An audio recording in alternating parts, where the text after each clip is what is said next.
আসসালামু আলাইকুম ভাইরা, আশা করি সবাই ভালো আছো। তোমাদের সাথে আমি আজকে কেমিস্ট্রি রিভিশন ক্লাসে চ্যাপ্টার 5 অর্থাৎ কর্মমুখী রসায়ন নিয়ে আছি তোমাদের সাথে। আমি জাওয়াদ ভাইয়া তোমাদের।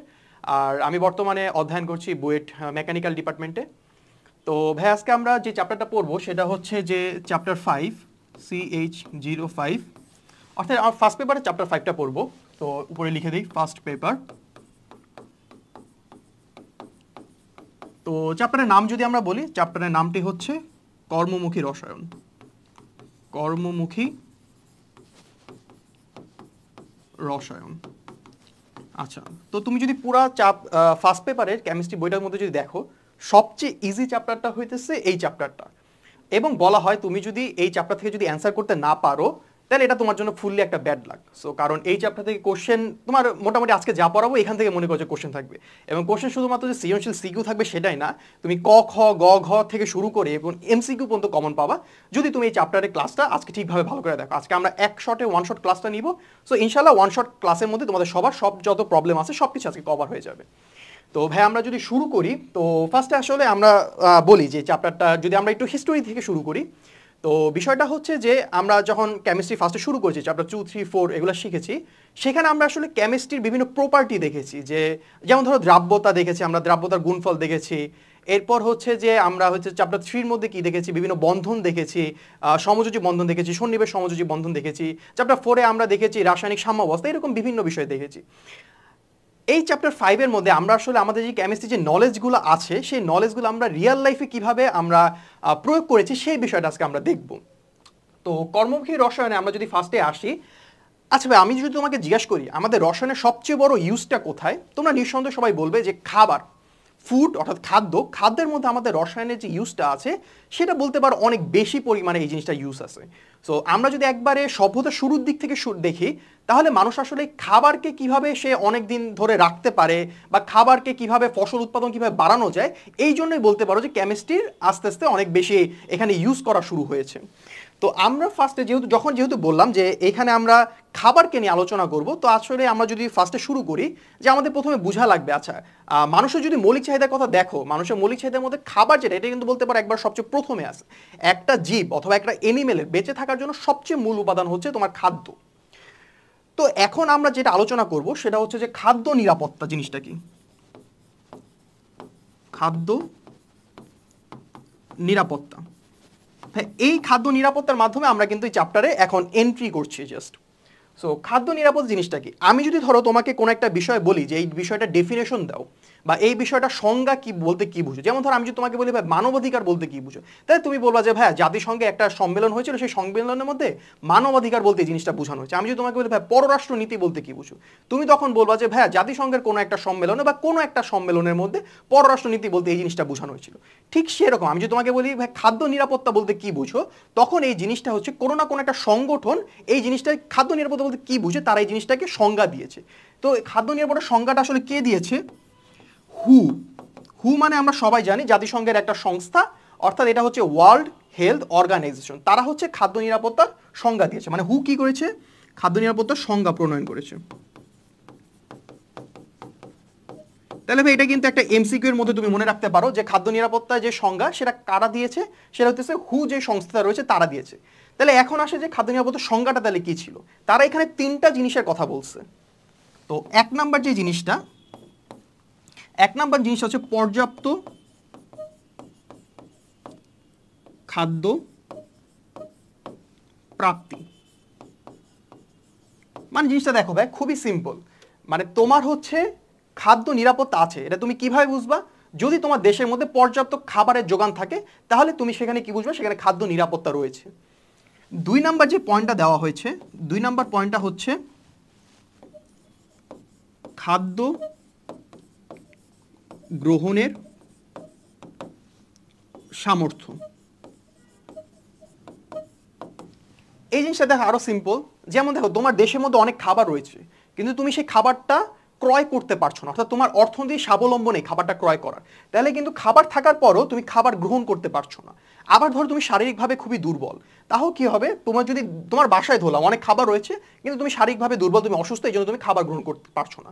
তার মানে খাদ্য গ্রহণের সামর্থ্যের মধ্যে আমার অর্থনৈতিক স্বাবলম্বী সেটাও আসবে এবং আমি শারীরিকভাবে সুস্থ নাকি সেই জিনিসটাও এটার মধ্যে ইনভলভ হবে। আর 3 নাম্বার যে পয়েন্টটা দিয়েছে সেটা হচ্ছে খাদ্যের সঠিক ব্যবহার। হ্যাঁ, তাহলে ভাই এতক্ষণের মধ্যে আমরা খালি দুইটা জিনিস পড়লাম। 1 নাম্বার হচ্ছে খাদ্য নিরাপত্তার সংজ্ঞা কারা দিয়েছে, উত্তর হচ্ছে হু অর্থাৎ ওয়ার্ল্ড হেলথ অর্গানাইজেশন, তারাই সংজ্ঞাটা করেছে। আর 2 নাম্বার যে জিনিসটা সেটা আসবে তোমাকে খাদ্য নিরাপত্তা বলতে কি বুঝো, তখন তুমি লিখবা খাদ্য নিরাপত্তা বলতে পর্যাপ্ত খাদ্যের প্রাপ্তি, খাদ্য গ্রহণের সামর্থ্য এবং খাদ্যের সঠিক ব্যবহার নিশ্চিত করা যায় নাকি সেটাই খাদ্য নিরাপত্তা। অর্থাৎ একটা হচ্ছে তোমার ক নাম্বারের প্রশ্ন আর আরেকটা হচ্ছে তোমার এমসিকিউ এর প্রশ্ন। এই যে হু যেটা সেটা তোমার কি এমসিকিউ এর জন্য প্রশ্ন। ওকে, তাহলে আমরা পরবর্তী জিনিসে যাই। আচ্ছা, আমি ফার্স্টে বলেছিলাম যে খাবারের উপর আমাদের কেমিস্ট্রি বা রসায়নের অনেক প্রভাব থাকবে। তাহলে এখন আমি যদি তোমাকে বোঝাই যে এই খাদ্য নিরাপত্তা যেটা আমরা বললাম, এই খাদ্য নিরাপত্তায় রসায়নের ভূমিকাটা কোথায়, তাহলে আমাদের এখন হেডিংটা কি হবে, খাদ্য নিরাপত্তায়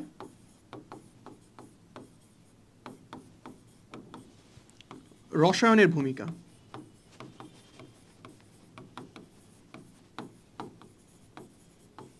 আচ্ছা, তো খাদ্য নিরাপত্তা রসায়নের ভূমিকা যদি বলি, তাহলে প্রথমে তোমরা যে জিনিসটা বলবা, যেমন আমি তোমাকে একটা জিনিস বলি, সেটা হচ্ছে ধরো আজ থেকে ধরো আরো 50-60 বছর আগে যেখানে ধরো একটা ফ্যামিলির মধ্যে মানুষজন ছিল হচ্ছে প্রায় 40-50 জন, বাট সেখানে তারা যখন চাষাবাদ বা ফসল উৎপাদন করতো, ফসল উৎপাদন হয়ে যে পরিমাণ খাবার আসতো সেটা হইতেছে 10-15 জনের মতো হয়।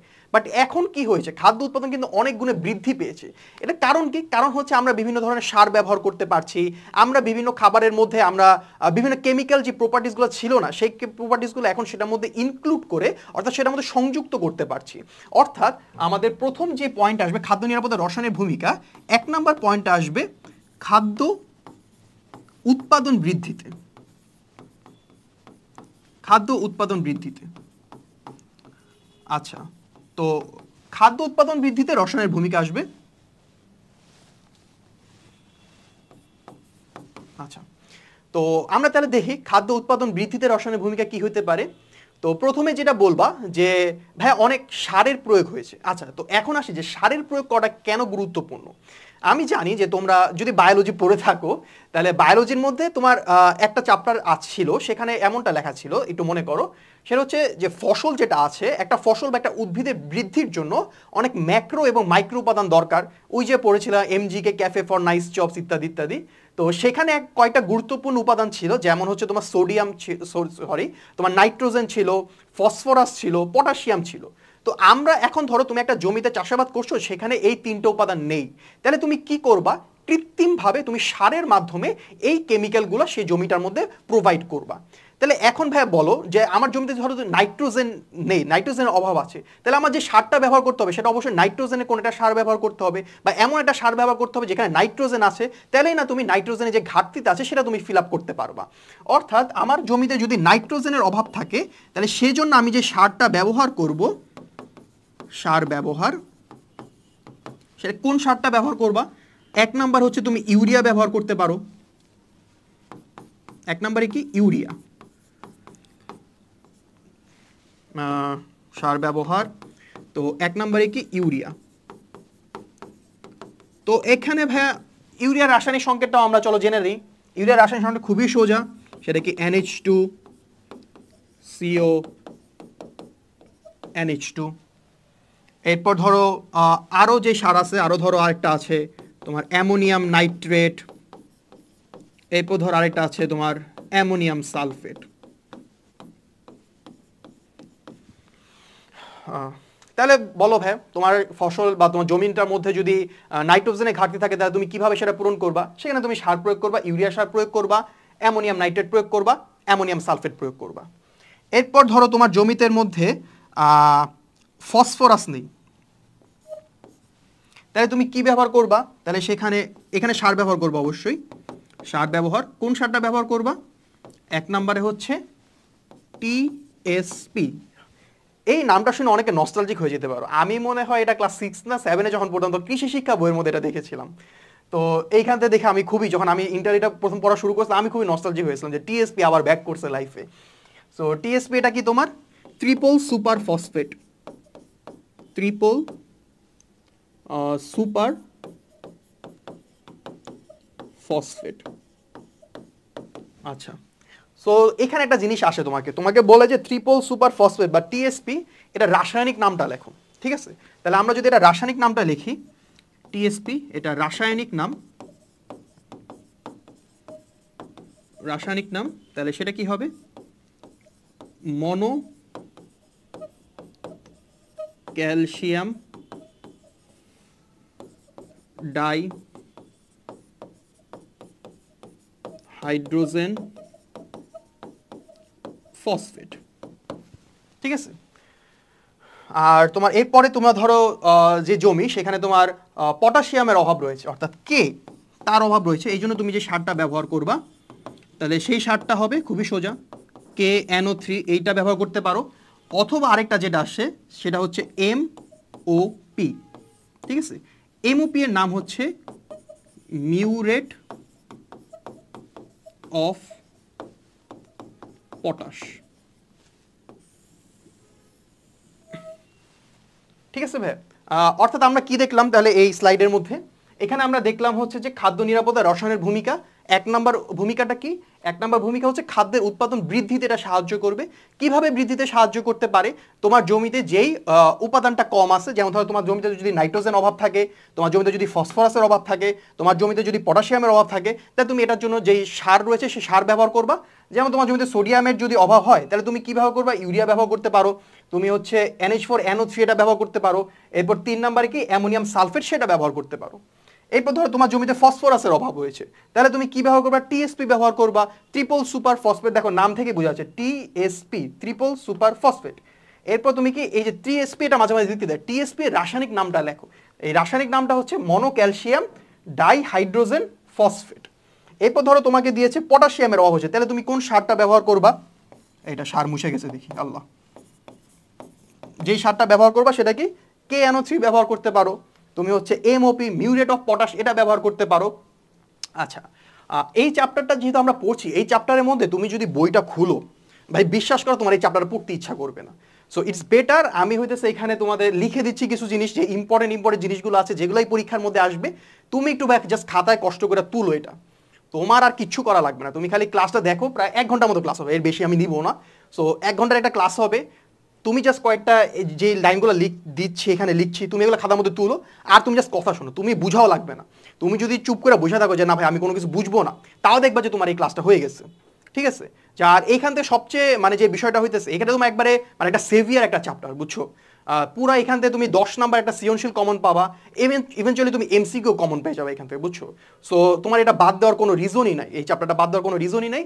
এবং তুমি জাস্ট ক্লাসটা দেখো, 1 ঘন্টা একটা ক্লাস হবে, ছোট একটা ক্লাসটা দেখো, আর জাস্ট এই জিনিসগুলো খাতার মধ্যে তুলো, তাহলে ইনশাল্লাহ তোমার সব কিছু হয়ে যাবে, ঠিক আছে ভাই? আচ্ছা, তাহলে আমরা 1 নম্বরের মধ্যে কি দেখলাম? খাদ্য নিরাপত্তা রসায়নের ভূমিকা, খাদ্য উৎপাদন বৃদ্ধিতে এটা দেখছি। আচ্ছা, তাহলে 2 নাম্বারটা কি হইতে পারে? 2 নাম্বার ভূমিকাটা, এটা আমার মনে হয় যে তোমরা বুঝে গেছো। তাহলে 2 নাম্বার যে ভূমিকাটা হবে, 2 নাম্বার ভূমিকা হচ্ছে, আচ্ছা এর আগে চলো আমি একটা গল্প বলি। তো গল্পটা হচ্ছে যে, ধরো তোমাদের কারোর সাথে আমার একদিন বেলি রোডে দেখা হয়েছে, তো সুলতানের সামনে দেখা হয়েছে, তোমরা আমরা ধইরা বলছো যে ভাই কাচ্চি খাওয়ান। তো ঠিক আছে, আমি সরল সোজা মনে তোমাদের কাচ্চি খাওয়াইলাম। তো কাচ্চি খাওয়ার পরে তোমরা এখন বলতেছো ভাই খাইছি তো এখন বাসাও নিয়ে যাওয়া লাগবে। না, আমিও সরল সোজা মনে তোমাদের বললাম যে ঠিক আছে যাও, তোমাদের 3-4 প্যাকেট কিনে দিলাম, যাও সুলতান কিনে দিলাম, তারপর তুমি কি করলে বাসায় যায় খাবা। তো তুমি কি করছো? এটা তুমি তো অনেক ফুল পেট খেয়ে ফেলছো, দেন রাতের বেলা আবার খাবার নিয়ে গেছো বাসায়, দেন তুমি খাইতে পারতেছো না, দেন তুমি কি করবা? যে আচ্ছা এটা রাইখে দিই। তা তুমি এই যে রেখে দিলে, সকাল উঠে যখন খেতে গেছো তখন দেখতেছো খাবার দিয়ে নষ্ট হয়ে গেছে। তা তুমি যে এখানে বুদ্ধিমান হইতা, তাহলে তুমি কি করতা? এই খাবারটাকে সংরক্ষণ করে রাখতা। আমাদের তাহলে পরবর্তী স্টেপটা হবে এটাই, যে তোমাকে যে খাবারটা তুমি আনতেছো, মানে তুমি যে এত এত করে খাবার উৎপাদন করে নিয়ে আসলা, এতগুলো খাবার নিয়ে আসলা, তোমার সবচেয়ে বড় চ্যালেঞ্জটা হইতেছে খাবারটাকে সংরক্ষণ করার, ঠিক আছে? তাহলে আমাদের এই পরবর্তী 2 নম্বরের স্টেপ যেটা হবে, সেটা সবচেয়ে ইম্পর্টেন্ট। আমাদের এটার উপরে আমাদের পরবর্তী লেকচারটা সামনে আগাবে, সেটা হচ্ছে খাদ্য সংরক্ষণে বা খাদ্য দীর্ঘদিন সংরক্ষণে। দীর্ঘদিন সংরক্ষণে রসায়নের ভূমিকা। ঠিক আছে ভাই, তো আমরা এখন এইখান থেকে সামনে প্রসিড করব যে খাদ্য দীর্ঘদিন সংরক্ষণে রসায়নের ভূমিকা। তো চলো ফার্স্টে থেকে আমরা দেখি কি কি পড়ছি। আল্লাহ যায় না কেন,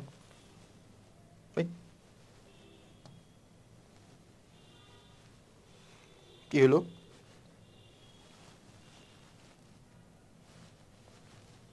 আচ্ছা যাই হোক, হ্যাঁ আচ্ছা সরি। আচ্ছা, তো এখানে হচ্ছে যে তোমার আমরা কি কর্মমুখী রসায়ন পড়তেছি। কর্মমুখী রসায়নে ফার্স্টে আমাদেরকে একটা ক নাম্বারের প্রশ্ন, সেটা কি খাদ্য নিরাপত্তা বলতে কি বুঝো। তো তুমি এখানে বলবা খাদ্য নিরাপত্তা মানে পর্যাপ্ত খাদ্য প্রাপ্তি থাকতে হবে, খাদ্য গ্রহণের সামর্থ্য থাকতে হবে, খাদ্যের সঠিক ব্যবহার হইতে হবে। এবং এটা কোন সংস্থা এটা দিয়েছে? এটা হু এই সংস্থাটা প্রয়োগ করেছে। এরপরে 2 নাম্বার স্লাইডে আমরা কি দেখেছি? খাদ্য নিরাপত্তা আমরা যে পড়লাম ওই 3টা পয়েন্ট। তো খাদ্য নিরাপত্তা আমার রসায়নটা কিভাবে হেল্প করতেছে? 1 নাম্বার পয়েন্ট হইতেছে খাদ্যের উৎপাদন বৃদ্ধিতে রসায়ন সাহায্য করবে। তো খাদ্যের উৎপাদন বৃদ্ধিতে কি হইতে পারে? যে তোমার বিভিন্ন সার প্রয়োগের মাধ্যমে, যে তোমার নাইট্রোজেন সার ব্যবহার করা হইতে পারে। এটা কি ব্যবহার করবে? ইউরিয়া ব্যবহার করতে পারো, অ্যামোনিয়াম নাইট্রেট ব্যবহার করতে পারো, অ্যামোনিয়াম সালফেট ব্যবহার করতে পারো। এরপরে কি ফসফরাস, ফসফরাসের জন্য কি টিএসপি ট্রিপল সুপার ফসফেট ব্যবহার করতে পারো। এটা রাসায়নিক নাম হইতেছে মনোক্যালসিয়াম ডাইহাইড্রোজেন ফসফেট। এরপর হচ্ছে তুমি পটাশিয়াম ব্যবহার করতে পারো, পটাশিয়ামের জন্য কি এমওপি মিউরেট অফ পটাশ, এটাও ভাই ওই যে কৃষি শিক্ষার মধ্যে আমরা দেখেছিলাম। এরপর হচ্ছে KNO3 এটা ব্যবহার করতে পারো। আর আরেকটা পয়েন্ট সেটা হচ্ছে যে কই গেল, সরি।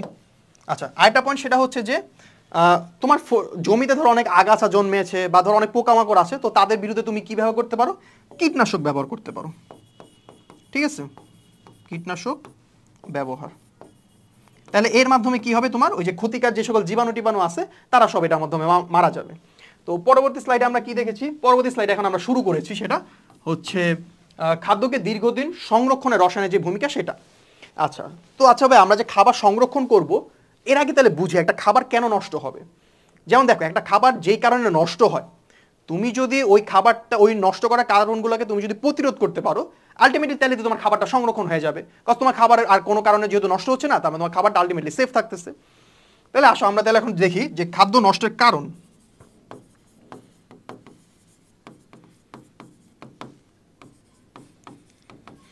আচ্ছা, খাবার নষ্টের কারণ দেখবো আমরা। তো ভাই ফার্স্ট এখন শুরু করি যে কি কি কারণে খাবার নষ্ট হয়। তোমাকে যদি আমি জিজ্ঞাসা করি, আমি চলো তোমাকে কয়েকটা ঘটনা বলি। তীব্র গরম পড়ছে, এই সামনেই মনে হয় রোজার পরেই মনে হয় গরম পড়া শুরু হবে। তো তীব্র গরম পড়ছে, তো এই যে তীব্র গরম পড়লো, এই তীব্র গরমের মধ্যে দেখবা যে মারা প্রায়ই বলে যে এই খাবার নষ্ট হয়ে যাবে, তাড়াতাড়ি খা। কারণটা কি? যখন গরম অনেক বেশি হয়ে যায়, খাবারগুলো কি নষ্ট হইতে অনেক বেশি তাড়াতাড়ি, অনেক তাড়াতাড়ি নষ্ট হয়ে যেতে পারে। তার মানে 1 নাম্বার পয়েন্ট আমরা কি বলতে পারি? যে পরিবেশের তাপমাত্রা যদি উঠানামা করে, তাহলে পরিবেশের তাপমাত্রা উঠানামা যদি করে, তাহলে আমার কি হইতে পারে? খাবারটা নষ্ট হয়ে যেতে পারে। তো এরপরে আবার কি বলা যায়? আবার দেখো ভাই, আরেকটা যদি আমি তোমাকে বলি, ধরো আমি তোমাকে একটা শুষ্ক খাবার দিলাম, যেমন ধরো তোমাকে আমি একটা বিস্কুট দিলাম, আর আমি ধরো তোমাকে একটা মিষ্টি দিলাম যেটার মধ্যে ধরো একটু পানি জাতীয় মিষ্টি, যেমন এটা ধরো কি রসমালাই, এগুলো দিলাম। শুনতেই আবার খেতে ইচ্ছা করতেছে। আচ্ছা যাই হোক, তো রসমালাই তোমাকে খেতে দিলাম। তো আমি যদি তোমাকে বলি ভাই এই দুইটা খাবারের মধ্যে কোন খাবারটা আগে নষ্ট হবে, তুমি একবারে নির্দ্বিধায় বলবা ভাই রসমালাই আগে নষ্ট হবে। কারণটা কি? এটার মধ্যে পানি আছে। তার মানে আমরা এটা বলতে পারি 2 নাম্বার যেটা, যে খাদ্যে পানির উপস্থিতি, এটা। এরপরে আবার দেখবা তোমাকে বাসার মধ্যে সবসময় বলে এই রাস্তা খাবার খাবি না, এই ফুচকা টুচকা এগুলো খাওয়া যাবে না, এরপর বেলপুরি এগুলো খাওয়া যাবে না। তো কেন বল? তো কারণটা হইতেছে খাবারগুলো প্রায় সময় নষ্ট থাকে। তো এবার আমি যদি বলি এগুলো কেন নষ্ট থাকে, কারণ এগুলোর মধ্যে বিভিন্ন ভাইরাস, ব্যাকটেরিয়া, ছত্রাক, বিভিন্ন অণুজীব থাকে। অর্থাৎ খাবার নষ্টের যে প্রাইম যে কারণটা, সেই প্রাইম কারণটা তুমি বলতে পারো যে খাবারের মধ্যে তোমার হইতেছে বিভিন্ন অণুজীব যখন জন্মাবে তখনই খাবারটা, বা ধরো অণুজীব সেটার মধ্যে আসলো, তাহলে কি খাবারটা নষ্ট হবে। অবশ্যই ধরো একটা খাবারের মধ্যে ব্যাকটেরিয়া আছে, তুমি জীবনে খাইতে যাবো না, তাই না? তার মানে খাবার নষ্টের যে তৃতীয় কারণটা ধরো আমি বলতে পারি, তো সেটা কি বলতে পারি? যে খাদ্যে ভাইরাস, ব্যাকটেরিয়া, ছত্রাক তথা অণুজীব এর কারণে খাবারটা নষ্ট হইতে পারে। ঠিক আছে। আচ্ছা, এবার হইতেছে আমি জানি তোমরা বায়োলজি পড়ো না কেউ, বা পড়লেও ভালো, খুবই ভালো বায়োলজি পড়া। তো সেটার মধ্যে দেখবা বোটানি, হ্যাঁ আমার মনে আছে, যাই হোক। সো বোটানি চ্যাপ্টার 4 এর মধ্যে অণুজীব যে চ্যাপ্টারটা আছে দেখবা ওইটা পাশে লেখা আছে মাইক্রোবস, মানে অণুজীবের যে ইংলিশ নাম সেটা তোমার কি মাইক্রোবস, ঠিক আছে। এটা কেন লিখলাম এটা আমরা সামনে দেখবো, যে কেন আমরা মাইক্রোবস এই কথাটা এত মানে আলাদা করে বললাম। তো এরপরে চলো আমরা এরপরে আরো 2টা কারণ আছে। তো এরপরে যে কারণটা সেটা হইতেছে খাদ্যবস্তু যদি জারণ হয়, যেমন দেখো আমার আশেপাশে তো অক্সিজেনের তো কমতি নাই, তাই না? তো অক্সিজেন থাকলে কি হইতে পারে, কোন একটা বস্তু জারণ হইতে পারে। এখন ধরো একটা খাদ্য বস্তুর মধ্যে তোমার যদি একটা কেমিক্যাল রিয়াকশন চলে, মানে এক্সটার্নাল যদি একটা কেমিক্যাল রিয়াকশন চলে বা একটা যে রাসায়নিক বিক্রিয়া চলে, তাহলে খাবারটা তো কখনো ভালো থাকবে না। কারণটা হচ্ছে যে যেমন ধরো আমি তোমাকে ধরো ডাল খেতে দিছি, তো ডালের একটা স্বাদ আছে, তো ডালটা এরপর যখন নষ্ট হয়ে যায় তুমি বলো ভাই ডালটা টক স্বাদ হয়ে গেছে। দেখুন আমাকে সিম্পলি বলো, একটা জিনিসের স্বাদ একরকম ছিল সে কেন আরেকটা স্বাদের মধ্যে ট্রান্সফার হইলো, বা আরেকটা স্বাদ কেন তার চেঞ্জ হইলো, সেটা কেন টক স্বাদের মধ্যে গেছে? অবশ্যই তার ভিতরে কোনো একটা কেমিক্যাল রিয়াকশন বা একটা রাসায়নিক বিক্রিয়া ঘটেছিল এই জন্য। তাহলে এইখানে যে রাসায়নিক বিক্রিয়াটা আমরা স্পেসিফিক্যালি বলি বা আলাদা করে বলি সেটা হচ্ছে কি খাদ্যবস্তুর জারণ। এটাকে আরো সুন্দরভাবে বলা এনজাইমের প্রভাবে খাদ্য বস্তুর জারণ, ঠিক আছে। এনজাইমের প্রভাবে খাদ্যবস্তু যে জারণটা হবে সেটার কারণে খাবারটা কি হতে পারে, নষ্ট হতে পারে। আর লাস্টে যে পয়েন্ট সেটা হচ্ছে ধাতব পদার্থের কারণে তৈল বা চর্বি জাতীয় খাদ্যের বীজোজন, এটা লিখে দাও। আহা কি চলে গেল, ধাতব পদার্থের কারণে তৈল বা চর্বি জাতীয় খাদ্যের বীজোজন। আচ্ছা আমি একটু দেখে নেই যে নিচের লেখাগুলো দেখা যাচ্ছে নাকি, একবারে পারফেক্ট। আচ্ছা ভাই, তো আমরা এই স্লাইডের মধ্যে কি দেখলাম, যে আমার খাবারকে দীর্ঘদিন সংরক্ষণ করা লাগবে, কারণ আমি তোমাকে অনেকগুলো কাচ্চির প্যাকেট কিনে দিছি, তোমার কি বাসায় যে এটাকে রেখে রেখে খাইতে হবে, তার মানে তোমার এটাকে সংরক্ষণ করা লাগবে। তো খাবার যদি সংরক্ষণ করতে হয় তোমার আগে বোঝা লাগবে কেন একটা খাবার নষ্ট হইতে পারে। তো খাবার নষ্টের আমরা কি এই কারণগুলো দেখলাম। 1 নম্বর কারণ আমরা কি দেখলাম, পরিবেশে যদি আমার তাপমাত্রা উঠানামা করে তাহলে আমার খাবার নষ্ট হতে পারে। 2 নম্বরে দেখলাম খাবারের মধ্যে যদি অনেক পানি থাকে তাহলে খাবার নষ্ট হতে পারে। 3 নম্বরে দেখলাম খাবারে ভাইরাস, ব্যাকটেরিয়া, ছত্রাক, অণুজীব এদের কারণে খাবার নষ্ট হতে পারে। এরপর আমরা দেখলাম এনজাইমের কারণে খাদ্যবস্তুর জারণ, এখানে সাথে লিখে দিতে পারো অক্সিজেনের প্রভাবে, ঠিক আছে। এরপরে তোমার আরেকটা লাস্টে কি দেখলাম, ধাতব পদার্থের কারণে। আমি ধাতব পদার্থের কারণটা লাস্টে এক্সপ্লেন করবো, ঠিক আছে। ধাতব পদার্থের কারণটা লাস্টে আমি এক্সপ্লেন করবো, ধরে আনো, ঠিক আছে। আচ্ছা, তো এইখান থেকে আমি আরেকটা সাইড জিনিস আনি, সেটা হইতেছে এই যে খাদ্যবস্তু আমরা সবসময় যে টার্মটা শুনে আসছি না, ফুড পয়জনিং। চলো এটা একটু দেখি ফুড পয়জন জিনিসটাকে। আচ্ছা এর আগে বললেন এটা কিন্তু একটা খ নাম্বারে দিতে পারে, ঠিক আছে, যে খাবার নষ্টের কারণগুলো কি কি, খ নাম্বার বলে দেয়। আচ্ছা খাবার নষ্টের কারণগুলো লেখো, তো এগুলো হইতেছে কারণ। আচ্ছা এখানে আমি একটু ফুড পয়জনিং এর বিষয়টা বলে আসি। ফুড, আরে এত বাজে লেখা, আল্লাহ। ফুড পয়জনিং, আচ্ছা ছোটোবেলায় হয়তো যখন স্কুলে যখন ক্লাস করতাম তখন হইতেছে যে স্কুলে উপস্থিত থাকতাম না। তো উপস্থিত যখন না থাকতাম তখন স্যারকে একটা অ্যাপ্লিকেশন লিখে জমা দেওয়া লাগতো, স্যার এই যে স্কুলে আসতে পারি না, এটা হইতেছে কারণ। তো ধুমায় লিখতাম যে ফুড পয়জনিং হয়েছিল। তো এখন হইতেছে আমরা ওটা দেখি যে ফুড পয়জনিং মানে আসলে কি বোঝায়। তো তোমার যে খাবারটা থাকবে, ঠিক আছে, খাবারে যখন তোমার ছত্রাক, ভাইরাস, ব্যাকটেরিয়া এরা যখন এসে পড়বে, তোমরা জানো এই সকল যেই অণুজীবগুলো আছে তারা বেঁচে থাকার জন্য তাদের যে এনজাইম যেগুলো আছে এনজাইম খনন করা শুরু করবে। এবার তুমি বলো ভাই, একটা ভাইরাস, ব্যাকটেরিয়া তার শরীর থেকে যে এনজাইমটা নিঃসরণ হবে সেটা কি ভালো হবে নাকি খারাপ হবে? অবশ্যই বলবো সেটা খারাপ হবে, অর্থাৎ সেটা কি টক্সিক হবে। তার মানে এখানে আমি যদি লিখি ভাইরাস, ব্যাকটেরিয়ার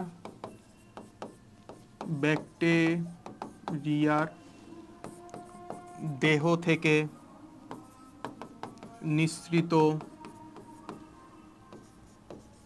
এনজাইম খুবই বিষাক্ত বিষাক্ত বা টক্সিক হয়।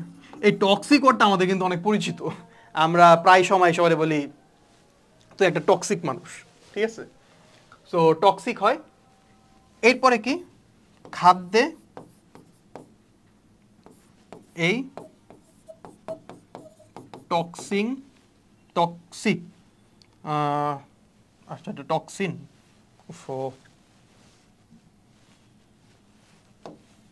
খাদ্যে এই টক্সিন মিলিত হলে সেটি ফুড পয়জনিং।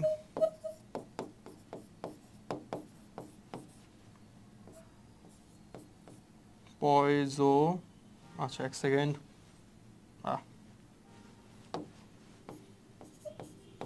ফুড পয়জনিং, ঠিক আছে। মানে ভাইরাস ব্যাকটেরিয়া যেটা যারা আছে তারা তোমার খাবার উপর এসে পড়ে, এসে তারা তাদের মন খুশির মতো তাদের নিজেদের বিক্রিয়া শুরু করে, এনজাইম নিঃসরণ করা শুরু করে। যেহেতু ভাইরাস ব্যাকটেরিয়া এনজাইম, অবশ্যই সেগুলো কি টক্সিক হবে। এই টক্সিকগুলো যখন তোমার খাবারের সাথে মিলিত হয় তখন তুমি এই খাবারটাকে বলো আমার ফুডটা পয়জন হয়েছে, অর্থাৎ আমার ফুডটা বিষাক্ত হয়েছে, অর্থাৎ ফুড পয়জনিং হয়েছে, ঠিক আছে। আচ্ছা, তো এই পর্যন্ত আমরা দেখলাম। তো এরপর চলো ভাই আর কি কি আছে। হ্যাঁ, আচ্ছা তাহলে তুমি কি জানলা, তুমি হইতেছে একটা খাবার নষ্টের কারণগুলো তুমি জানতে পারছো। তাহলে ভাই তুমি দেখো, তুমি যদি এই কারণগুলোকে তুমি যদি প্রতিরোধ করতে পারো তাহলে কি আলটিমেটলি তোমার খাবারটা সংরক্ষিত হয়ে যাবে না, বা একটা ফুড প্রিজার্ভ হয়ে যাবে। তাহলে আমরা দেখি আমরা এই কারণগুলো প্রতিহতের জন্য কি কি ব্যবহার করতে পারি। আমরা ওই যে জিনিসগুলো ব্যবহার করতেছি না, এটাই নিয়ে আমরা পরবর্তী স্লাইডে আলোচনা করব। আশা করতেছি তোমরা পুরো ক্লাসটা ধরতে পারছো আমরা কিভাবে স্টেপ বাই স্টেপ আগাচ্ছি। তুমি জাস্ট ভাই ক্লাসটা লেকচারগুলো দেখো, খাতার মধ্যে তুলো, আমি কিন্তু সবাই খাতা চেক করবো। তো সবাই খাতাটা দেখো, খাতার মধ্যে লেখো, তাহলে ইনশাল্লাহ এই চ্যাপ্টার সময় তোমার আর কিচ্ছু লাগবে না। আচ্ছা, তো আমরা হইতেছে দেখি আর কি আছে। এই টর্ন কালি ইউজ করি, অনেকক্ষণ ধরে এক কালার ইউজ করা হয়ে গেল, চলো গোলাপ ইউজ করি। আচ্ছা, তো পরিবেশের তাপমাত্রা উঠানামা, তো এটার জন্য তুমি কি করতে পারো, তুমি টেম্পারেচার উঠতে নামতে দিবা না। তুমি কি করবা, টেম্পারেচার একবার ধরে রাখবা যে না আমি যে টেম্পারেচার দিচ্ছি এটাই থাকবে। তাহলে এটা বলতে তুমি কি করতে পারো, তুমি খাবার ধরো ফ্রিজের মধ্যে রেখে দিবা, তাহলেই তো ফ্রিজের যে টেম্পারেচার সারা জীবন ধরে খাবারটাকে ওই টেম্পারেচারে রয়ে যাবে না। অর্থাৎ এখানে কি করতে পারো যে শীতলীকরণ, এটা করতে পারো, শীতলীকরণ। এইটার তোমাকে একটা এক্সাম্পল দেই, সেটা হইতেছে কয়েক বছর আগে। তো আমি হইতেছে বাসায় গেছিলাম, মানে আমার নিজের বাসায়। তো আম্মু বাসার মধ্যে ছিল না। তো সব আম্মু যেহেতু বের হয়েছে, তার মানে কি চাবি নিয়ে বের হয়েছে, বাসার মধ্যে নাই।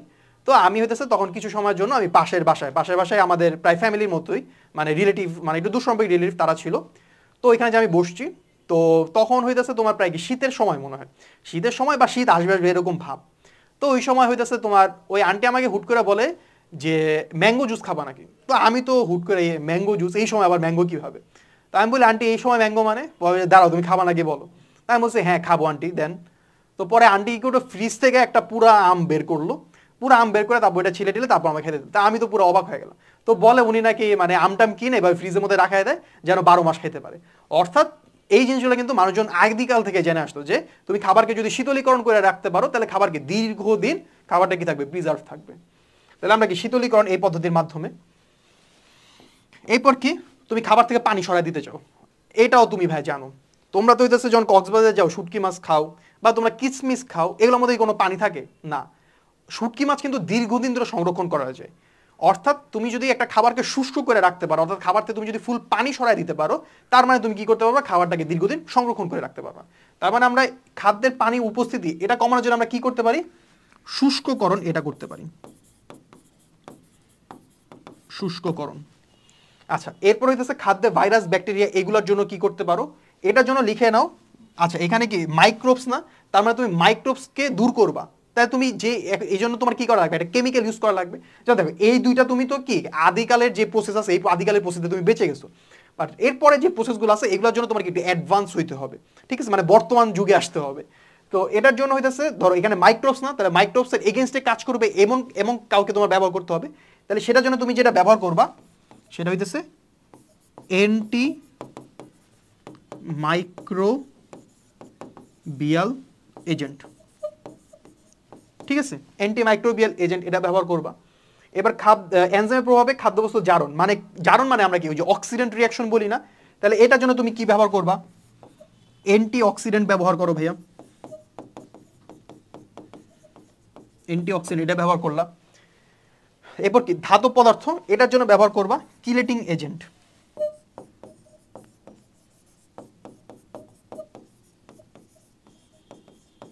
Chelating agent. সো বিষয়টা হইতেছে কিলেটিং এজেন্ট তোমাদের কাছে একটু নতুন শোনাইতে পারে, তো আমরা হইতেছে এইটা আর এটার জন্য যেটা ব্যবহার করতেছি কিলেটিং এজেন্ট, এই দুইটাই আমরা একটু পরে যে আলোচনা করব, ঠিক আছে? আমরা এটার জন্য পুরো আলাদা একটা স্লাইডে আলোচনা করব খালি।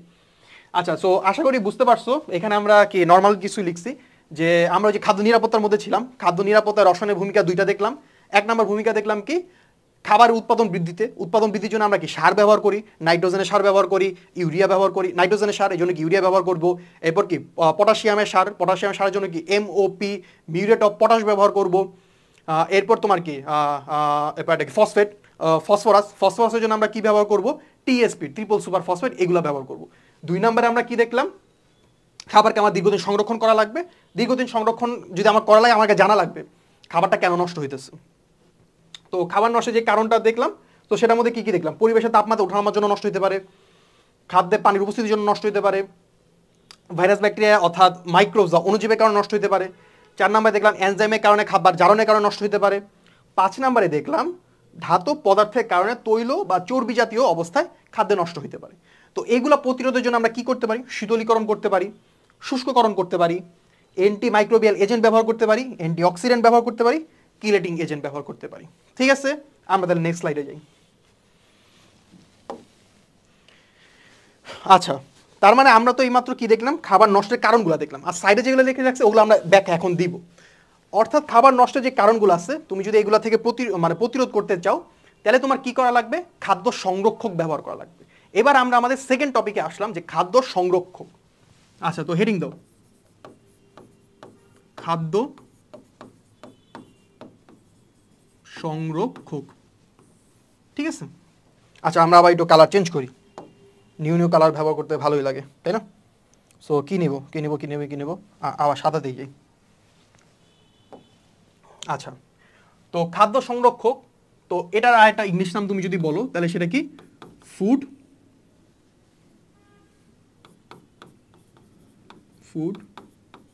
প্রিজারভেটিভ। ওকে, ফুড প্রিজারভেটিভ এভাবে ব্যবহার করতে পারো। ভাই আমাদের ক্লাস আর খুবই কম, মানে কি খুবই কম টাইম আছে, আমরা 20-25 মিনিট বা ম্যাক্স 30 মিনিটের মধ্যে আমাদের ক্লাস শেষ হয়ে যাবে। ওকে, আচ্ছা, সো আমরা এখন হইতেছে কি বলবো, খাদ্য সংরক্ষক বা ফুড প্রিজারভেটিভ। তো এটা ধরো যদি আমরা সংজ্ঞা পড়ি, সংজ্ঞাটা কি, যেসব রাসায়নিক পদার্থ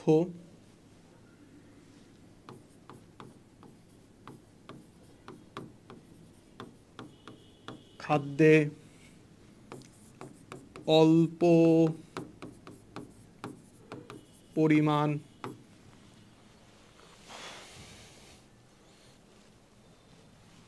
পরিমাণে খাদ্যের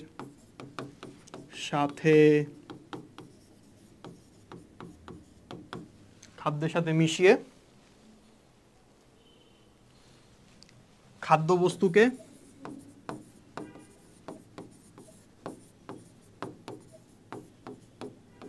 ফাঙ্গাস, এরপর কি আছে, ব্যাকটেরিয়ার আক্রমণ, এই সংজ্ঞা অনেকদিন আগে পড়ছি, মনে নাই, সো একটু ফাঙ্গাস, ব্যাকটেরিয়ার আক্রমণ,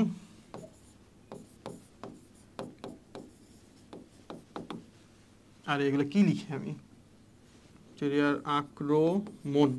ঠিক আছে, ব্যাকটেরিয়ার আক্রমণ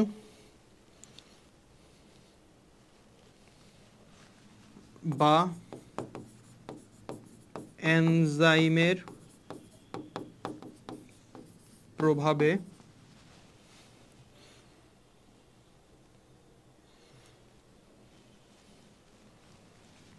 পচন রোধ করা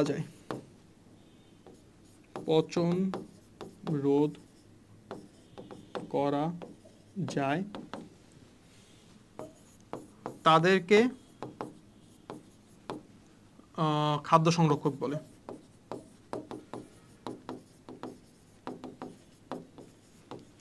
শুধু শুধু একটা বিশাল সংখ্যা, এটা কিছুই না, তুমি এতক্ষণ ধরে জানো এগুলো। সেটা হচ্ছে তুমি একটা রাসায়নিক পদার্থ ইউজ করবা, সেই রাসায়নিক পদার্থ ইউজ করার কারণে এটাকে অবশ্যই অল্প পরিমাণে ইউজ করতে হবে, বেশি পরিমাণে ইউজ করলে তো ভাই তাহলে খাবারই তো শেষ। কেমিক্যাল তুমি সবসময় কি কম পরিমাণে ইউজ করতে চাও, ঠিক আছে? যেসব রাসায়নিক পদার্থ খাদ্যে অল্প পরিমাণে খাবারের সাথে তোমার মিশাইতে হবে। মিশাইলে খাদ্যবস্তু কি ফাঙ্গাস, যেটা তুমি দেখছিলে ফাঙ্গাসের কারণে নষ্ট হয়। ফাঙ্গাস মানে কি, ছত্রাক, ফাঙ্গাস, ব্যাকটেরিয়া, এদের আক্রমণ বা এনজাইম, এনজাইমের কারণে আমরা দেখছিলাম যে খাদ্যবস্তু জারণের মাধ্যমে পচে, এনজাইমের প্রভাবে খাদ্যবস্তু যে পচে যেতেছে সেটা তুমি রোধ করবা, তাকে তুমি কি বলবা, খাদ্য সংরক্ষণ বলবো, একবারে সিম্পল জিনিস। আচ্ছা, তো খাদ্য সংরক্ষক যেটা আছে সেটা হইতেছে তোমার দুই ধরনের, ওকে, দুই ধরনের। একটা কি হবে তোমার প্রাকৃতিক খাদ্য সংরক্ষক, প্রাকৃতিক খাদ্য সংরক্ষক, আর আরেকটা তোমার কি হবে রাসায়নিক। আরে প্রাকৃতিক আছে তো রাসায়নিক হবে পরেরটা, তাই না?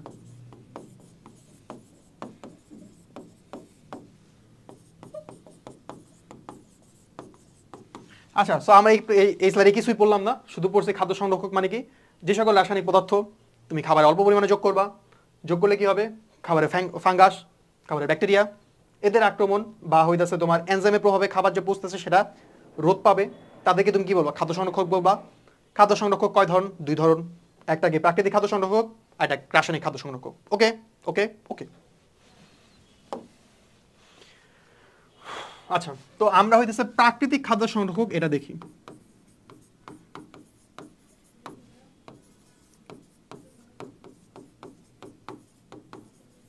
আচ্ছা, প্রাকৃতিক খাদ্য সংরক্ষক, প্রাকৃতিক খাদ্য সংরক্ষক হইতেছে যে সকল কেমিক্যাল বা ধরো যে সকল পদার্থ বা যে সকল যৌগ তুমি প্রকৃতিগতভাবে পাও এবং এর মাধ্যমে তুমি খাবারকে সংরক্ষণ করতেছো। যেমন আমি যদি লবণের কথা বলি, লবণকে তুমি বানাও, মানে খাবার লবণ যেটা সোডিয়াম ক্লোরাইড বা ধরো চিনি, এগুলো তো তুমি বানাও না, এগুলো তুমি প্রকৃতি থেকে অটোমেটিক পাও।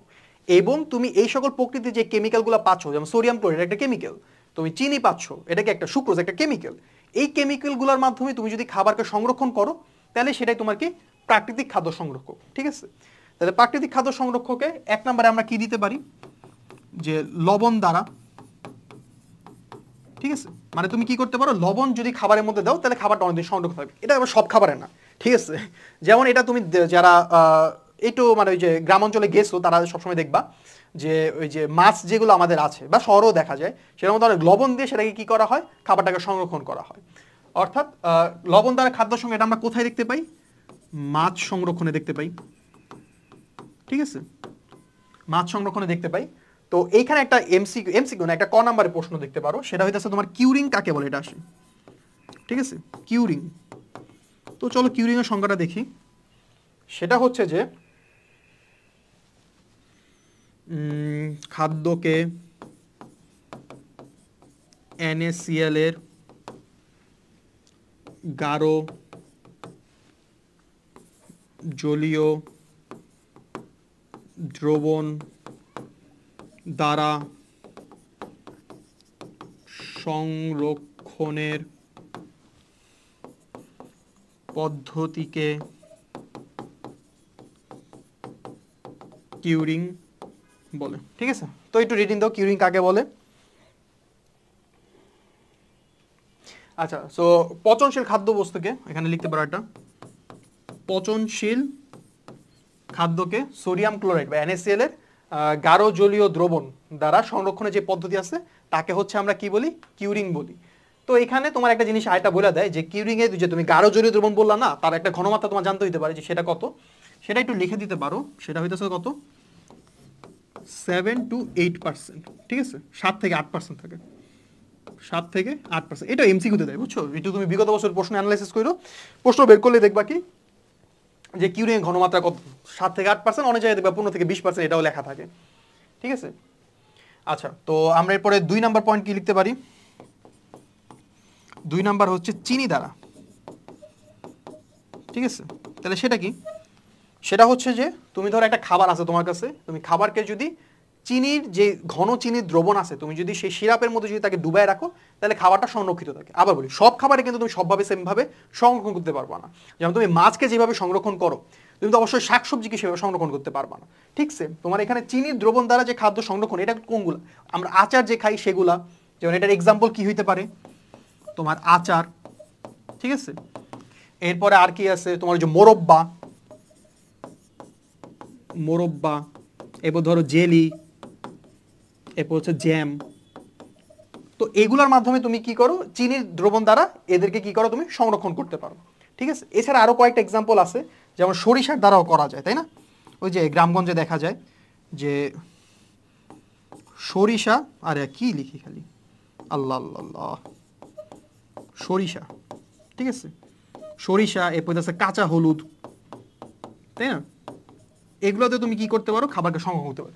কারণ দেখো এরা প্রত্যেকেই কিন্তু একটা কি কেমিক্যাল না, মানে এরা দেখো তুমি যদি একবারে একবারে গোড়াভাবে দেখো, মানে প্রত্যেকটা জিনিস কি একটা কেমিক্যাল, যেমন লবণ একটা কেমিক্যাল, চিনি একটা কেমিক্যাল, সরিষা, কাঁচা হলুদ, এগুলো কি একটা কেমিক্যাল।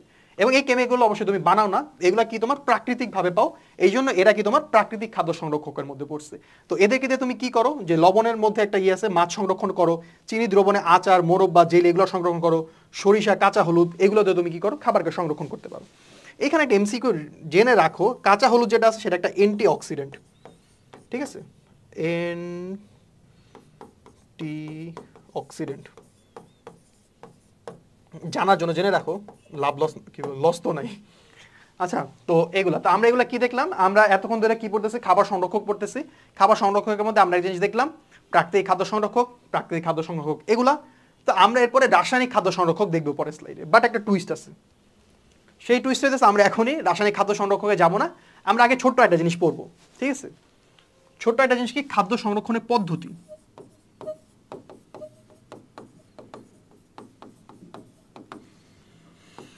ঠিক আছে, খাদ্য সংরক্ষণের পদ্ধতি, পদ্ধতি হচ্ছে আমরা একটু আগে যেগুলো বলছিলাম, ওই যে 1 নাম্বার শুষ্ককরণ বলছিলাম না, ওইটা নিয়ে একটু আলোচনা করব।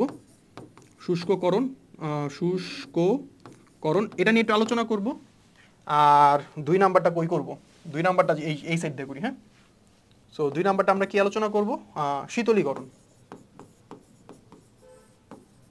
ঠিক আছে, তোমরা খাতার মধ্যে 2টা সাইড করো, একটা হচ্ছে শুষ্ককরণের জন্য করো, আর একটা হচ্ছে শীতলীকরণের কারণে করো।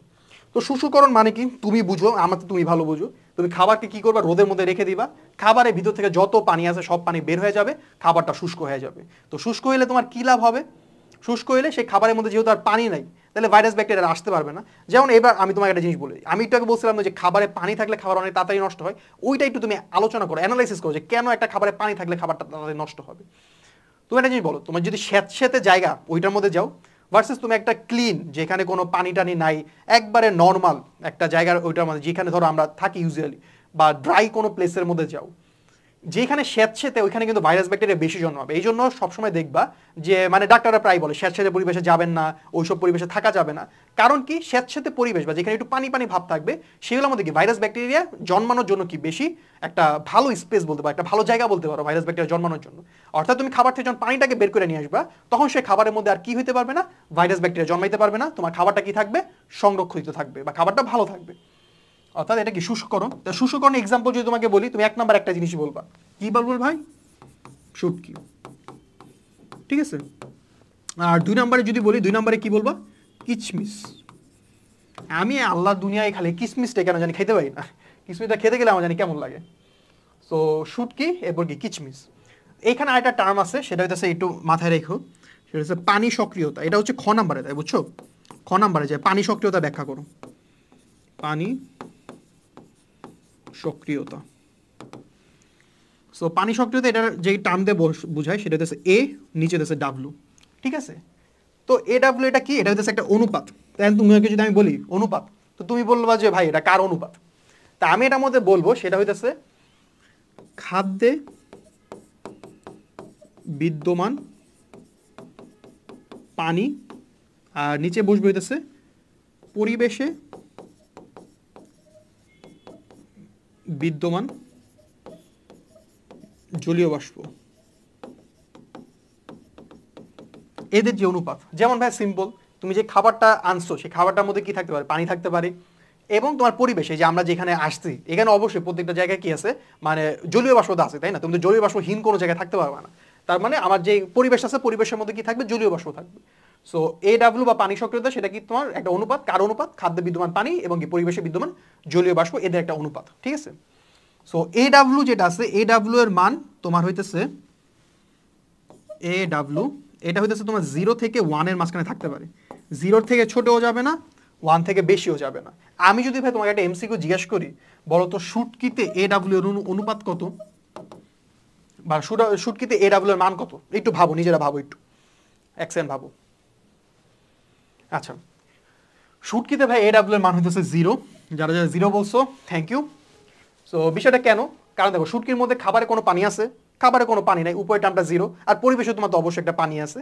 তার মানে এখানে 0 ডিভাইড বাই কি একটা মান আছে সামথিং, তার মানে এটা কি আসবে? 0 আসবে। শুটকিতে খাবারে AW এর মান 0, ঠিক আছে? এবার হইতেছে তোমার AW এর মান ভিন্ন ভিন্ন AW মানের জন্য তোমার ওইটার মধ্যে বিভিন্ন ধরনের মানে ভাইরাস ব্যাকটেরিয়া এগুলো জন্মাইতে পারে। যেমন AW এর মান এটা যদি 0.9 থেকে বেশি থাকে তাহলে সেখানে হইতেছে তোমার ব্যাকটেরিয়া জন্মায়, এবং 0.88 এর থেকে যদি বেশি থাকে তাহলে সেই ক্ষেত্রে হইতেছে ছত্রাক জন্মায়। এরকম বিভিন্ন মান আছে, ঠিক আছে? আর আরেকটা যেটা, সেটা হচ্ছে তোমার কি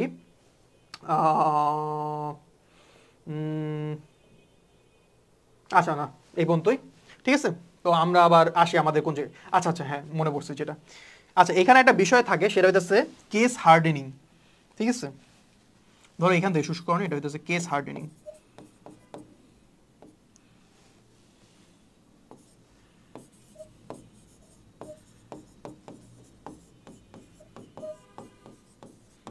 আচ্ছা কেস হার্ডেনিং এই জিনিসটা কি? সেটা হইতেছে, কেস মানে কি বলতে, ধরো আমার কেস মানে আমরা বুঝলেন যে মোবাইলের মধ্যে আমরা কেস লাগাইছি, কেসিং করতেছি, এটা মানে একটা আবরণ।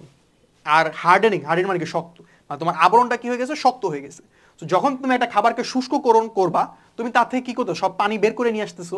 আলটিমেটলি খাবারের উপরে যে আবরণটা হবে, যেমন শুটকি মাছে তুমি যদি উপরে ধরো খুবই শক্ত থাকে না, সেরকম এটাই যে কেস হার্ডেনিং মানে কি বোঝাচ্ছে? তোমার খাবারটা কি হয়ে গেছে? খুবই শক্ত হয়ে গেছে, ঠিক আছে? এবং খাবার যদি তোমার কি হয়ে যায়? শক্ত হয়ে যায়, তাহলে তোমার উপর থেকে ভাইরাস ব্যাকটেরিয়া যেটা আছে সেটা তো আরো শক্ত আবরণকে ভেদ করে তোমার ভিতরে প্রবেশ করতে পারতেছে না। আলটিমেটলি তোমার কি হচ্ছে?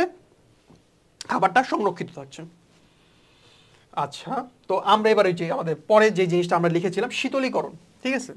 এটা তোমাদের আগে বলছি যে তুমি কি করবা না, তুমি ওই খাবারের টেম্পারেচার তুমি উঠানামা করতে দিবা না। তুমি খাবারকে বলবা ভাই তো টেম্পারেচার 5 ডিগ্রি, মানে তুই 5 ডিগ্রিতে থাকবি, এর বেশিও যাবি না কমও যাবি না। তো টেম্পারেচার 0 ডিগ্রি মানে 0 ডিগ্রি থাকবে, এর বেশিও যাবি না কমও যাবি না। তো এই জিনিসটা হইতেছে তোমার কি? শীতলীকরণ, ঠিক আছে?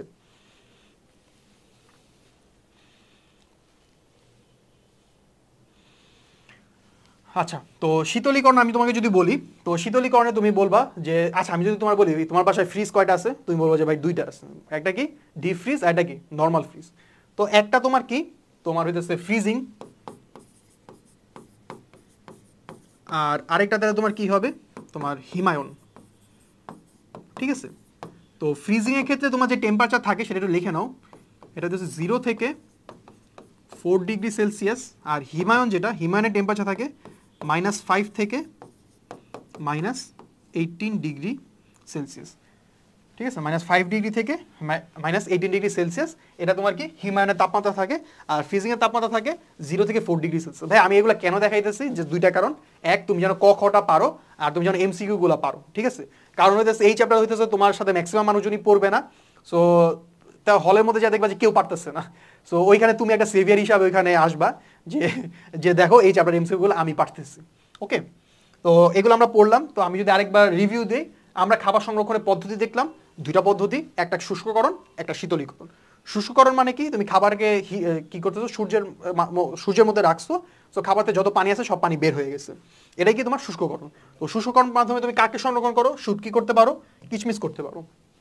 এরপরে কি আছে তোমার? পানি সক্রিয়তা। আর একটা টার্ম দেখছি যেটা কি আমাদের খ কোশ্চেনে আসে। সো পানি সক্রিয়তা কি? খাদ্যে বিদ্যমান পানি এবং পরিবেশে বিদ্যমান পানি যেটা আছে তাদের অনুপাত, সেটাই কি তোমার পানি সক্রিয়তা। এরপর এখানে কি আছে তোমার? কেস হার্ডেনিং একটা বিষয় বলছিলাম, ওই যে খাবার যখন শুষ্ক করতেছে উপরে আবরণটা অনেক শক্ত হয়ে যেতেছে, এই জিনিসটাকে আমরা কি বলতেছি? আমার কেসটা কি হার্ড হয়ে গেছে, মানে শক্ত হয়ে গেছে। তো AW যেটা আছে তার মান আমার কি 0 থেকে 1 এর মাঝখানে থাকে।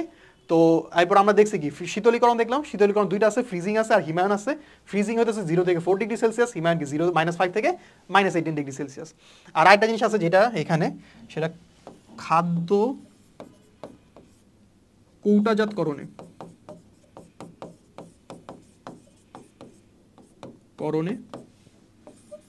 AW এর মান 0.6 এর কম থাকে। ও আচ্ছা, এখানে আইডি ইম্পর্টেন্ট বলতে ভুলে গেছি, এই চ্যাপ্টার থেকে কিন্তু রিসেন্টলি বইটার মধ্যে ভালোই কোশ্চেন আসে, ঠিক আছে? সো এইগুলা থেকে, এবং আমার টাইমে আমি যখন এমএসসিতে পরীক্ষা দিচ্ছিলাম, এমএসসিতে আমার র্যাঙ্ক কত ছিল? 147 ছিল। সো এমএসসি যখন পরীক্ষা দিয়েছিলাম তখনও কিন্তু আমার এই চ্যাপ্টার থেকে কোশ্চেন আসছিল, বুঝছো? সো এই চ্যাপ্টারে ম্যাক্সিমাম মানুষই কিন্তু ওই অ্যান্সারগুলো করতে পারে না। সো তুমি জাস্ট একটু সিম্পল একটু পড়াশোনা করো, তাহলে তুমি কি করতে পারো এই চ্যাপ্টার থেকে ইজিলি বোধ তোমার এবং এবং আচ্ছা এবং ডিউতে এটা সব থেকে এক্সাম মানে কোশ্চেন আসছিল, বুঝছো? সো এই চ্যাপ্টার থেকে প্রত্যেকটা জায়গা থেকে কোশ্চেন আসবে এবং চ্যাপ্টারটা খুবই ছোট, মাত্র 1 ঘন্টা থেকে 1 ঘন্টার মধ্যে একটা লেকচার হবে। সো এর মাধ্যমে এবং যা পড়াইতেছে এখান থেকে মোটামুটি আসবে। সো তুমি খালি এই স্লাইডগুলো পড়ো, তুমি খাতার মধ্যে যে নোটটা করতেছো সুন্দর করে সেই নোটটা থেকে পড়ো। কারণটা হইতেছে তুমি এটা আর পরে কিন্তু আর পড়ার সময় পাবা না। সো এখন যদি তুমি একটু নোট করতে থাকো আর ভাইয়ের কথাগুলো খালি শুনতে থাকো, কারণ আমি কিন্তু একটা জিনিস বারবার রিপিট করতেছি, সো যদি জাস্ট শুনতে থাকো তাহলে কিন্তু তোমার ইনশাল্লাহ হয়ে যাবে। আচ্ছা ভাই, আমরা এবার কিন্তু যে আরেক জায়গায় ছিলাম, তাই না? আমরা কই ছিলাম? এই যে দেখো, আমরা যদি একটু ব্যাকে যাই, ব্যাকে গেলে আমরা অ্যাকচুয়ালি এখানে ছিলাম প্রাকৃতিক খাদ্য সংরক্ষক, মানে খাদ্য সংরক্ষকের মধ্যে প্রাকৃতিকটা পড়ছি। এরপরে আমাদের রাসায়নিকটা পড়ার কথা ছিল, বাট আমরা একটা টুইস্ট দিয়ে আমরা এইখানে চলে গেছিলাম, পদ্ধতিতে চলে গেছিলাম। এবার আমরা আবার ব্যাক করব, কিসে ব্যাক করব? রাসায়নিক খাদ্য সংরক্ষকে। তো হেডিং দাও, রাসায়নিক খাদ্য সংরক্ষক। তো রাসায়নিক খাদ্য সংরক্ষক 3টা আমি তখন বলছিলাম। তো 3টা কারা কারা? সো 1 নম্বরের মধ্যে কি ওই যে অ্যান্টি মাইক্রোবিয়াল ছিল, তাই না?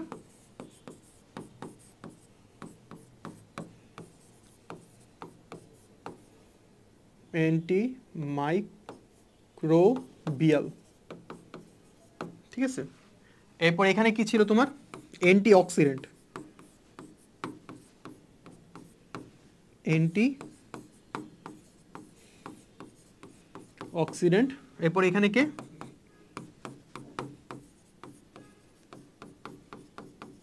কিলেটিং এজেন্ট, ওকে। সো অ্যান্টি মাইক্রোবিয়াল এটা হইতেছে তোমার একটা গোষ্ঠী, ঠিক আছে। মানে অ্যান্টি মাইক্রোবিয়াল কারা? মানে যে সকল কেমিক্যাল, মানে এটা কিন্তু কেমিক্যাল না, বলতে পারো এটা কেমিক্যালের গোষ্ঠী। মানে তোমার কি অ্যান্টি মাইক্রোবিয়াল কেমিক্যাল কারা হবে? যারা হইতেছে তোমার খাবারের ওই যে ভাইরাস ব্যাকটেরিয়া এদের সাথে যুদ্ধ করে খাবারকে সংরক্ষণ করবে, তারাই তোমার কি অ্যান্টি মাইক্রোবিয়াল। সো তোমার বই কয়েকটা নাম আছে অ্যান্টি মাইক্রোবিয়াল কারা, একটু নামগুলো মাথায় রেখো। আমি এটা একটু অন্য কালিতে লিখি। চলো আবার কালার চেঞ্জ করি। এবার কি নিব? চলো সবুজ নেই, হ্যাঁ সবুজ নিলাম, এটাকে একটু কমায় দিই, ঠিক আছে। তো সবুজ নেই, এখানে কি লিখতে পারি? এটা হইতেছে তোমার 1 নম্বরে লেখো সোডিয়াম বেনজয়েট। এরপরে লেখো benzoic acid, sodium benzoate, benzoic acid.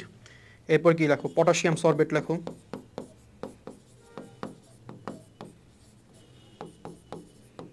Potassium sorbate. এরপর কি হতে পারে? ক্যালসিয়াম সরবেট, এটাও আছে, ক্যালসিয়াম সরবেট। এরপর একটা আছে তোমার সাইট্রিক অ্যাসিড,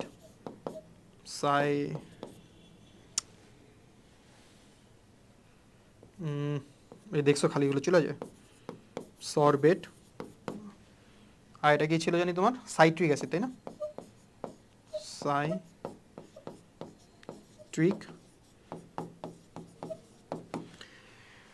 অ্যাসিড। দাঁড়া আমি আর কয়েকটা নাম একটু লিখতেছি, 1 সেকেন্ড।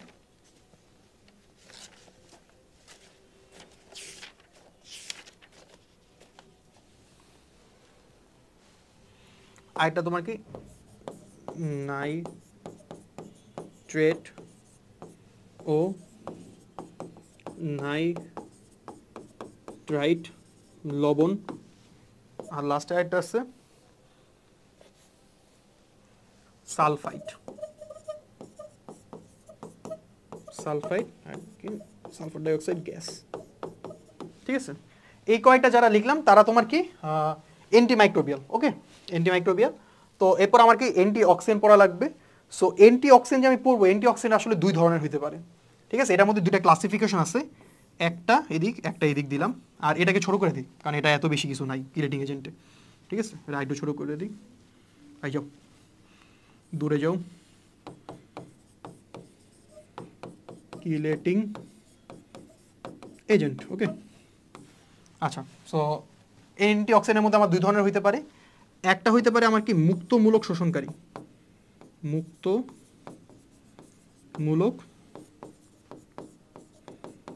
শোষণকারী। আর আরেকটা হবে আমার অক্সিজেন শোষণকারী। হ্যাঁ, তোমরা যদি একটু মনে করো অ্যান্টি অক্সিডেন্ট আমরা কেন ব্যবহার করছিলাম, কারণ হইতেছে আমার খাবারের মধ্যে বিভিন্ন বিক্রিয়া হয়ে যেত। কি বিক্রিয়া হইতে আমার খাবারের মধ্যে অক্সিজেনের সাহায্যে জারণ বিক্রিয়া হইতে পারতো বা বীজোজন বিক্রিয়া একটা লিখছিলাম সেগুলো হইতে পারতো। অর্থাৎ মেইনলি আমার খাবারের মধ্যে যেন কেমিক্যাল রিয়াকশনগুলো না ঘটে, এই জন্য আমি কি ব্যবহার করবো, অ্যান্টি অক্সিডেন্ট ব্যবহার করবো। এটা অ্যাকচুয়ালি দুইজনের বিরুদ্ধে কাজ করতে পারে। একটা হইতেছে তোমার কি মুক্তমূলক, তোমার খাবারের মধ্যে কি হয়েছে, ধরো মুক্তমূলক উৎপাদন হয়েছে, আমরা যদি অর্গানিক পড়ে থাকি অর্গানিকের মধ্যে আমরা জানি মুক্তমূলক যখন তৈরি হয় তারা কিন্তু খুবই উগ্রভাবে রিয়াকশন করা শুরু করে, মানে ধুমধাম রিয়াকশন শুরু করে দিবে সে। অর্থাৎ তুমি তো চাও না যে তোমার খাবারের মধ্যে ফার্দার কোনো রিয়াকশন হোক, যেটা তুমি চাও না, ঠিক আছে, মানে উল্টা পাল্টা রিয়াকশন হলো, তোমার খাবারের স্বাদ চেঞ্জ হয়ে গেল, তখন তুমি কি বলবো, খাবারটা নষ্ট হয়ে গেছে। সো তুমি তো সেটা কখনো চাবা না। সো এই জন্য তোমার কি এখানে মুক্তমূলক শোষণকারী আছে, আর এটা কি আছে, অক্সিজেন শোষণকারী।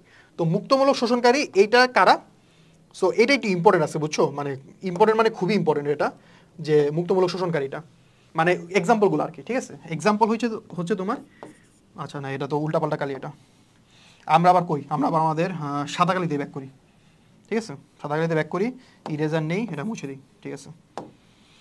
সো এটা কে তোমার BHA, আমি পুনরূপগুলো লিখে দিব, হ্যাঁ।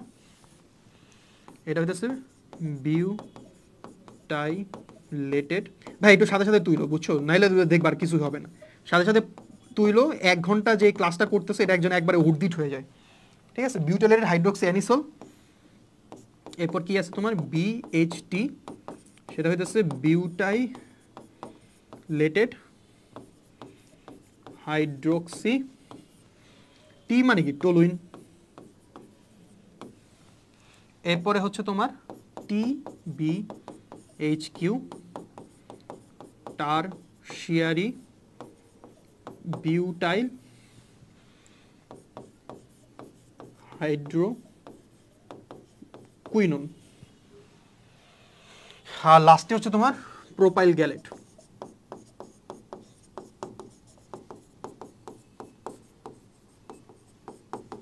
ঠিক আছে, এই কয়টা। আচ্ছা এখন কথা হচ্ছে ভাইয়া, সেটা হইতেছে এই যে 4টা লিখলাম, তোমাকে এইচএসসিতে মনে করে একবার মাস্ট, হয় তুমি এমসিকিউতে পাবা বা নাহলে কতে পাবা, যে হয় BHA বা BST বা TBHQ দিয়ে বলবে এটা পূর্ণরূপ লেখো। সো তুমি পূর্ণরূপটা ইজিলি লিখে দিবা এইভাবে করে। আর আরেকটা যেটা আছে, এই যে 4টা আছে, এই 4টার তোমার যে স্ট্রাকচার মানে গঠন যেটা আছে, রাসায়নিক গঠন, মানে হইতেছে যে এরকম দিয়ে, মানে সো হাবি এরকম আর কি গঠন আছে, ঠিক আছে। এই গঠনগুলো তুমি একটু নিজ দায়িত্বে পড়ে নিও, বুঝছো। নিজ দায়িত্বে পড়লে কি, রিসেন্টলি এটা কিন্তু বেশ কয়েকবার আছে, আমি দেখছিলাম মনে বুয়েটও একবার আসছিল। সো কি আসছিল, জাস্ট এই কয়টা যোগ দিয়ে দিচ্ছে, বলছে এতে রাসায়নিক যে স্ট্রাকচারটা আছে সেই স্ট্রাকচারটা আঁকো। বা আমার কাছে রিসেন্টলি কেন জানি মনে হইতেছে এটা ডিউর জন্য একটা টপ ফেভারিট কোশ্চেন হইতে পারে নেক্সট কয়েক ইয়ারের মধ্যে, ঠিক আছে। সো যারা একটু পড়তেছো, যখন একটু বইটা উল্টা বা লেকচারের সাথে সাথে, তখন যেন একটু খালি এই জিনিসগুলো দেখা হয়ে যায়, এতটুকুই জাস্ট। আচ্ছা এরপর আমরা অক্সিজেন শোষণকারীর মধ্যে যাবো, কই গো, আমি ডাস্টার খুঁজতেছি, আল্লাহ।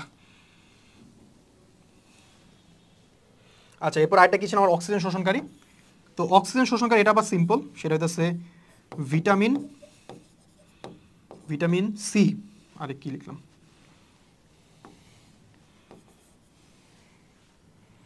কই গেল, এই যে ভিটামিন সি,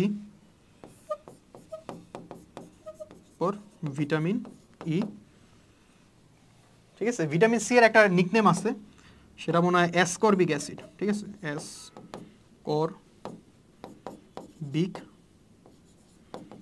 অ্যাসিড। আর ই এর যে নিকনেম বা এটা হলো টোকোফল, ঠিক আছে।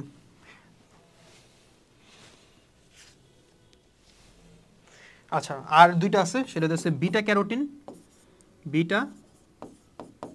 ক্যারোটিন আর হচ্ছে অধাতু সেলেনিয়াম।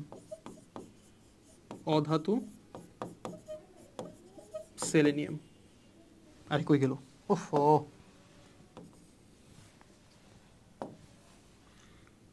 সেলেনিয়াম। ওকে ভাই, তো আমরা কি কি দেখলাম, আমরা রাসায়নিক খাদ্য সংরক্ষক দেখতেছি। আমরা কিন্তু এখানে কিছুই পড়ি না, আমরা খালি কয়টা নাম পড়ছি, যে কোন রাসায়নিক খাদ্য সংরক্ষক কে, এই নামটা আমার ওই লিখতে খালি একটু সময় লাগছে, এছাড়া এখানে কিন্তু কোনো পড়া নাই। এখানে পড়াটা কি, তোমার রাসায়নিক খাদ্য সংরক্ষক, অ্যান্টিমাইক্রোবিয়াল আছে, অ্যান্টিমাইক্রোবিয়াল কারা, সোডিয়াম বেঞ্জো, যেন তোমার এখানে বলবে এমসিকিউ এমন থাকবে, শোনো, তোমাকে ধরো বলবে নিচের কোনটি antimicrobial, 1 number sodium benzoate, 2 number দিবে BHA, 3 নাম্বার দিবে BST, আর 4 নাম্বার দিবে ভিটামিন ই। সো তুমি কোনটা টাকাবা? সোডিয়াম বেনজোয়েট, এটাই। এরপর কি বেনজোইক অ্যাসিড, পটাশিয়াম সরবেট, এরপর সাইট্রিক অ্যাসিড, নাইট্রেট লবণ, সালফার ডাইঅক্সাইড গ্যাস, এগুলা। সো এখানে সোডিয়াম বেনজোয়েট এগুলো কিন্তু আমরা যে চিপস যেগুলো আছে সেগুলো আমাদের ব্যবহার করি, এগুলো একটা সর্বোচ্চ গ্রহণযোগ্য মাত্রা আছে 0.1%-এর মতো, ঠিক আছে? যেমন যে তুমি যখন চিপস খাও না, ওইটার পিছনে দেখবা যে কি লেখা আছে, দেখবা যে এই কেমিক্যালগুলো এখানে মধ্যে লেখা আছে, ওকে? আর এরপর অ্যান্টিঅক্সিডেন্টের মধ্যে আমরা কি 2টা শ্রেণী দেখছি, একটা শ্রেণী কারা মুক্তমূলক শোষণকারী, আর একটা শ্রেণী কি অক্সিজেন শোষণকারী। এখানে জাস্ট কি ইম্পর্টেন্ট, এই পুনরূপগুলো ইম্পর্টেন্ট। BHA হইতেছে বিউটাইলেটেড হাইড্রক্সি অ্যানিসল, BST হইতেছে butylated hydroxy toluene, TBHQ tertiary butyl hydroquinone propyl gallate. আর এখানে কি ভিটামিন সি, তার একটা নিকনেম আছে কি অ্যাসকর্বিক অ্যাসিড, ই তার নিকনেম কি টোকোফল, এবং কি বিটা ক্যারোটিন, তারপর কি অধাতু সেলেনিয়াম। আর কিলেটিং এজেন্ট এটা হইতেছে 2টা আছে তোমার, সেটা তোমার কি EDTA, আর আরেকটা তোমার কি EN, ঠিক আছে? এই 2টা আছে। EDTA এটা পুনরূপ তোমরা জানো, না জানলেও বলি, ইথিলিন ডাইয়ামিন টেট্রা অ্যাসিটেট, আর EN হইতেছে ইথিলিন ডাইয়ামিন, এতটুক জাস্ট। সো আমরা হচ্ছে কিলেটিং এজেন্ট একটু পড়বো, এটা পড়তে আমাদের 5 মিনিট লাগবে, তারপর ভিনেগার পড়বো 10 মিনিট, তারপর ক্লাস শেষ।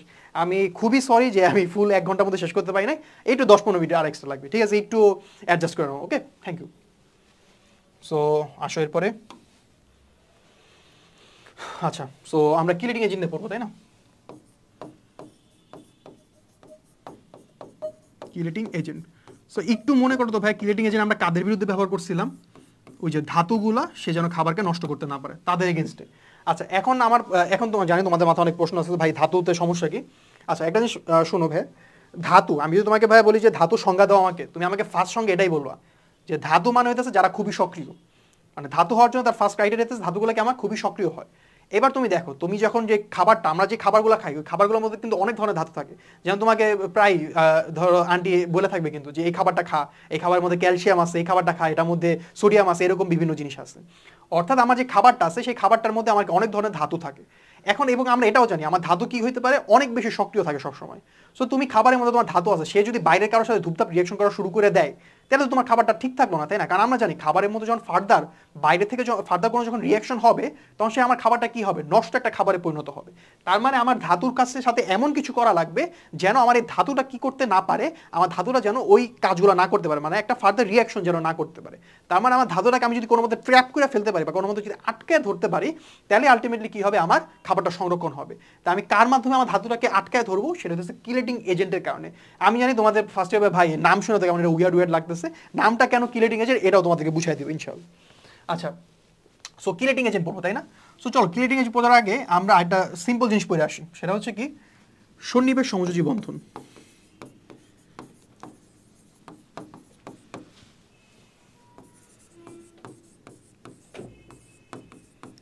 সন্নিবেশ সমযোজী বন্ধন।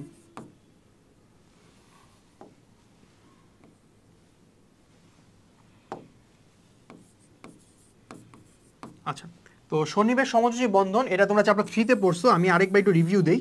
সেটা হচ্ছে তোমার কি আচ্ছা, সন্নিবেশ সমযোজী বন্ধন এটা হইতেছে আমরা চ্যাপ্টার 3-তে দেখেছিলাম, তো আমরা এখন একটু রিভিউ দিব এটার মধ্যে জাস্ট। সন্নিবেশ সমযোজী বন্ধন এটা এক ধরনের সমযোজী বন্ধন। সমযোজী বন্ধন মানে কি ইলেকট্রন এখানে শেয়ার হবে, কিন্তু সন্নিবেশ সমযোজী বন্ধন হচ্ছে একটু এক্সেপশনাল প্রকৃতি বা বলতে পারি একটু বিশেষ ধরনের। এটার মধ্যে হইতেছে একটা পরমাণু 2টা ইলেকট্রন দিবে আর আরেকজন কিছুই দিবে না, আর তারপরেও জিনিসটা কি শেয়ার হবে। মানে সমযোজীর মধ্যে কি হইতো, একটা পরমাণু একটা ইলেকট্রন দিত, আরেকটা পরমাণু আরেকটা ইলেকট্রন দিত, তো 2টা ইলেকট্রন মিলে দুজন মিলে কি শেয়ার করে একটা যৌগ গঠন করতো। আর সন্নিবেশের মধ্যে কি হবে, একটা পরমাণু 2টা ইলেকট্রন দিবে আর আরেকটা পরমাণু সে কি কোনো ইলেকট্রন দিবে না, এবং এই যে এর মাধ্যমে কি হবে, তাদের দুজনের মধ্যে শেয়ারিং কমপ্লিট হবে এবং কি একটা যৌগ ফর্ম হবে।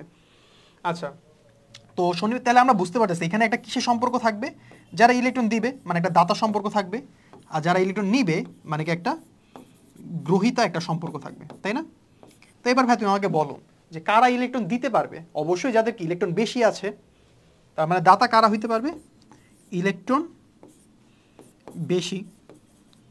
তো ইলেকট্রন বেশি এটা মানে কি বলতে বুঝাইতে পারি, আমরা বলতে পারি এখানে মুক্ত জোর আছে অ্যাকচুয়ালি, মানে এখানে কি তোমার মুক্ত জোর ইলেকট্রন আছে। আর এখানে কি গ্রহিতা, গ্রহিতা মানে কি গ্রহীতা মানে হচ্ছে যারা কি ইলেকট্রন গ্রহণ করতে পারবে। এবং বলো একটা পরমাণু কখন ইলেকট্রন গ্রহণ করতে পারবে? যদি সেই পরমাণুটার মধ্যে এনাফ জায়গা থাকে, মানে ফাঁকা যদি অরবিটাল থাকে, সেই অরবিটালের মধ্যে এসে কি তোমার মুক্ত যদি ইলেকট্রন বসে পড়তে পারবে। তাহলে এখানে গ্রহীতা কারা হবে? ফাঁকা অরবিটাল থাকলে, অরবিটাল থাকলে। আরে এগুলো কি হইতেছে বারবার। আচ্ছা, তো ভাই আমরা কি বলছি? সন্নিবেশ সমযোজী বন্ধন, এটা একটা বিশেষ ধরনের সমযোজী বন্ধন। এখানে কি হবে? একটা পরমাণুই দুটো ইলেকট্রন দিবে, আর আরেকটা পরমাণু কি কোনো ইলেকট্রন দিবে না। বাট এর মাধ্যমে তারা কি করবে? এর মাধ্যমে তারা কি শেয়ারিংটা কমপ্লিট করবে। তাহলে যারা কি ইলেকট্রন দিবে মানে কি তারা হচ্ছে দাতা, মানে তারা এখানে কি তোমার মুক্তজোর ইলেকট্রন যাদের থাকবে তারা কি তোমার দাতা হতে পারবে। আর গ্রহীতা মানে কি যাদের ফাঁকা জায়গা আছে তারা কি ইলেকট্রন গ্রহণ করতে পারবে। তাহলে দেখো আমি যদি তোমাকে ধরো, এবার আমি আসি NH4 NH4+, এই যৌগটার গঠন যদি আমি দেখি, এই যৌগের গঠন কিরকম হইতে পারে? ধরো এখানে কি তোমার অ্যামোনিয়া আছে, তাই না? আর এখানে ধরো H+ আছে। এবার বলো অ্যামোনিয়ার এখানে কি আছে? তোমার মুক্তজোড় ইলেকট্রন আছে, তাই? আর NH4+ যেটা আছে, NH4+ এর মধ্যে তোমার কি একটা ফাঁকা অরবিটাল না, সরি H+, যেটা যেমন H+, তুমি যদি তার ইলেকট্রন বিন্যাস করো তাহলে সেটা কি তোমার 1s0 না? মানে এখানে কি তোমার এই যে 1s অরবিটাল যে আছে, সেই অরবিটালের মধ্যে কোনো ইলেকট্রন নেই, তার মানে এটাকে একটা ফাঁকা অরবিটাল এখানে। তাহলে দেখো এখানে যে মুক্তজোড় ইলেকট্রন আছে সেটা কি তোমার H+ এর কাছে যেতে পারবে? এই যে H+ এর কাছে গেল, অর্থাৎ এর মাধ্যমে কি হলো? তোমার NH4+ যৌগ কি এটা গঠন হলো, NH4+। ঠিক আছে, তার মানে এই যৌগটা কিভাবে গঠন হইলো? এই যে NH3 যৌগটা ছিল, NH3 তার মধ্যে যে নাইট্রোজেনের কাছে কি আছে? মুক্তজোড় ইলেকট্রন আছে, তার মানে সে কি দাতা হিসাবে কাজ করতে পারবে। এখানে যে H+ আছে তার মধ্যে কি কোনো ইলেকট্রন নেই, মানে সেটা কি একটা 1s0 অরবিটাল তার মধ্যে, অর্থাৎ তার কাছে যে অরবিটালটা আছে 1s অরবিটাল সেটা কি একটা ফাঁকা অরবিটাল।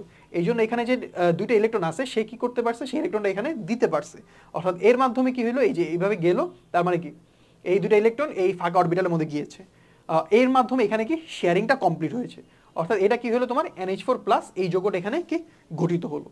তো এইটার সাথে আমাদের এইখানে যে কিলেটিং এই ধাতুটা, এটা সম্পর্কটা কি? এটা সম্পর্ক বুঝতে পারবে যদি তুমি এই সিম্পল এই জিনিসটা যদি এটা একটু বুঝে থাকো। তাহলে চলো আমরা দেখি যে এখানে আমাদের সম্পর্কটা কোথায়। আমরা নেক্সট একটা স্লাইড নেই। আচ্ছা, তো ভাইয়া চলো আমরা ফেরাম 2+ যেটা আছে আমরা তার ইলেকট্রন বিন্যাস করি। ফেরাম 2+ কি? 1s2 2s2 2p6, এরপর কি 3s2 3p6, এরপর ধর আমি একটু বক্স আকার রাখলাম, এটা কি আমার 4s অরবিটালটা, এরপর ধর আবার বক্স আঁকলাম, এটা কি আমার 3d অরবিটাল, এরপরে আমার কি আসবে? 4p অরবিটাল আসবে, তাই না? এই যে এটা কি আমার 4p অরবিটাল। আচ্ছা, সো যখন আমি এই যে 2+ আঁকতেছি, 2+ যখন আঁকবো তখন কি 4s এর মধ্যে কোনো ইলেকট্রন নেই। তোমরা নিজেরা একটু 4s এই যে ফেরাম 2+ এর ইলেকট্রন বিন্যাসটা করো, আমি আমার মতো করে করি। সো এখানে লাস্টে কি হবে? এখানে কয়টা ইলেকট্রন হলো? 2 4 6 আর 4 কত? 10 12 12 আর 6 কত? 18। ফেরামের মোট ইলেকট্রন কত? 26টা। 2+ মানে কি দুইটা ইলেকট্রন চলে গেছে, দুইটা ইলেকট্রন যখন যাবে তখন কি সে সর্বশেষ শক্তি স্তর মানে 4s, এখান থেকে ইলেকট্রন দুইটা চলে যাবে, তার মানে এখানে এখন ইলেকট্রন মোট আছে কয়টা? 24টা। 18টা ইলেকট্রন তো আমার এখানে কভার হয়ে গেছে, আর বাকি ইলেকট্রন আছে কয়টা? 6টা। সো 6টা আমার কই বসবে? 3d তে বসবে। তো 1 2 3 4 5 এই 6 বসলো। ঠিক আছে, এবার দেখো তাহলে আমার 4s অরবিটাল সেটা ফাঁকা অরবিটাল আছে, 4p অরবিটাল এটাও ফাঁকা। আমি জানি এভাবে কি আমার অসংখ্য অরবিটাল আছে, 4d এই অরবিটালও কি এখানে আছে। ঠিক আছে, এই অরবিটালগুলো কি এখানে আছে, তার মানে আমি কি 4s ফাঁকা অরবিটাল আছে, 4p ফাঁকা অরবিটাল আছে, 4d অরবিটাল। এবার যদি ভাই তোমরা একটু খেয়াল করো, এখানে কিন্তু আমার কি অনেকগুলো ফাঁকা অরবিটাল আছে। আমি জানি যদি আমার ফাঁকা অরবিটাল থাকে তাহলে সে কি করতে পারবে? সন্নিবেশ সমযোজী বন্ধনে অংশগ্রহণ করতে পারবে, এবং কি হিসাবে অংশগ্রহণ করবে? সে একজন গ্রহীতা হিসাবে অংশগ্রহণ করতে পারবে। তাহলে আমার অবশ্যই এখানে কি দাতা খুঁজা লাগবে। তাহলে চলো ভাই আমরা একটা দাতা খুঁজি। সো দাতা একটা ধরো আমরা একটু আগে বলেছিলাম সেটা কি EDTA, ঠিক আছে? EDTA এখানে ধরো এখানে লিখি EDTA, EDTA এর পুনরূপ হইতেছে এটা ইথিলিন, আহা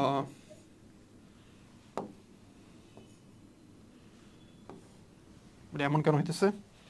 ও আচ্ছা, বুঝতে পারছি। ইথিলিন ডাইঅ্যামিন টেট্রা অ্যাসিটেট, মনে হয় ডাবল সি মেবি, ঠিক আছে, টেট্রা অ্যাসিটেট। তো এটা যদি সংকেত লিখি, ইডিটের সংকেত একটু মাথায় রেখো। যেমন দেখো ইথিলিন না, ইথিলিন মানে কয়টা কার্বন? 2টা কার্বন। তো চলো 2টা কার্বন আগে আঁকি, CH2 বন্ড CH2, এই যে ইথ মানে কি 2 কার্বন, ওই 2 কার্বন আঁকলাম। ইথিলিন মানে এটার মধ্যে কয়টা ডাবল বন্ড আছে, সো এখানে ডাবল বন্ডটা নাই ধরো।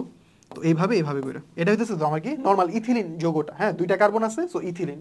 এবার কি ডাই অ্যামিন, অ্যামিন মানে কি আমরা কি জানি অ্যামোনিয়ার থেকে আসছে, মানে এখানে কি অবশ্যই নাইট্রোজেন আছে, তাহলে এই যে নাইট্রোজেন আঁকলাম, ঠিক আছে। এবার নাইট্রোজেনের হাত কয়টা, এটাও আমরা জানি নাইট্রোজেনের মোট হাত আছে 3টা। দেখো একটা হাত অলরেডি ফিল আপ হয়ে আছে, তাহলে কি আর 2টা হাত আছে, এইখানে কি আরো 2টা হাত আছে। তাহলে আবার বলি যৌগটা কিভাবে আঁকবো, ইথিলিন, ইথিলিন মানে কি 2 কার্বন, 2 কার্বন বসাইলাম, হাতগুলোকে হাইড্রোজেন দিয়ে পূরণ করলাম, 2টা হাত বাইরে দিয়ে ফাঁকা রাখলাম। এবার কি ডাই অ্যামিন মানে আমার বুঝতে হবে এখানে নাইট্রোজেন আছে, সো 2টা নাইট্রোজেন বসালাম। আমরা এরপর জানি নাইট্রোজেনের হাত হচ্ছে আমার 3টা, সো একটা নাইট্রোজেন হাত ফিল আপ হয়ে আছে, 2টা বাকি আছে, এখানেও 2টা বাকি আছে। এরপর অ্যাসিডেট, অ্যাসিডেট মূলকটা হইতেছে এই যে এটা CH3C+, এটা কি একটা অ্যাসিডেট মূলক, ঠিক আছে। তাহলে এখানে বসাই টেট্রা না, তার মানে কি 4টা অ্যাসিডেট বসবে, এই যে বসলো, আবার বসলো,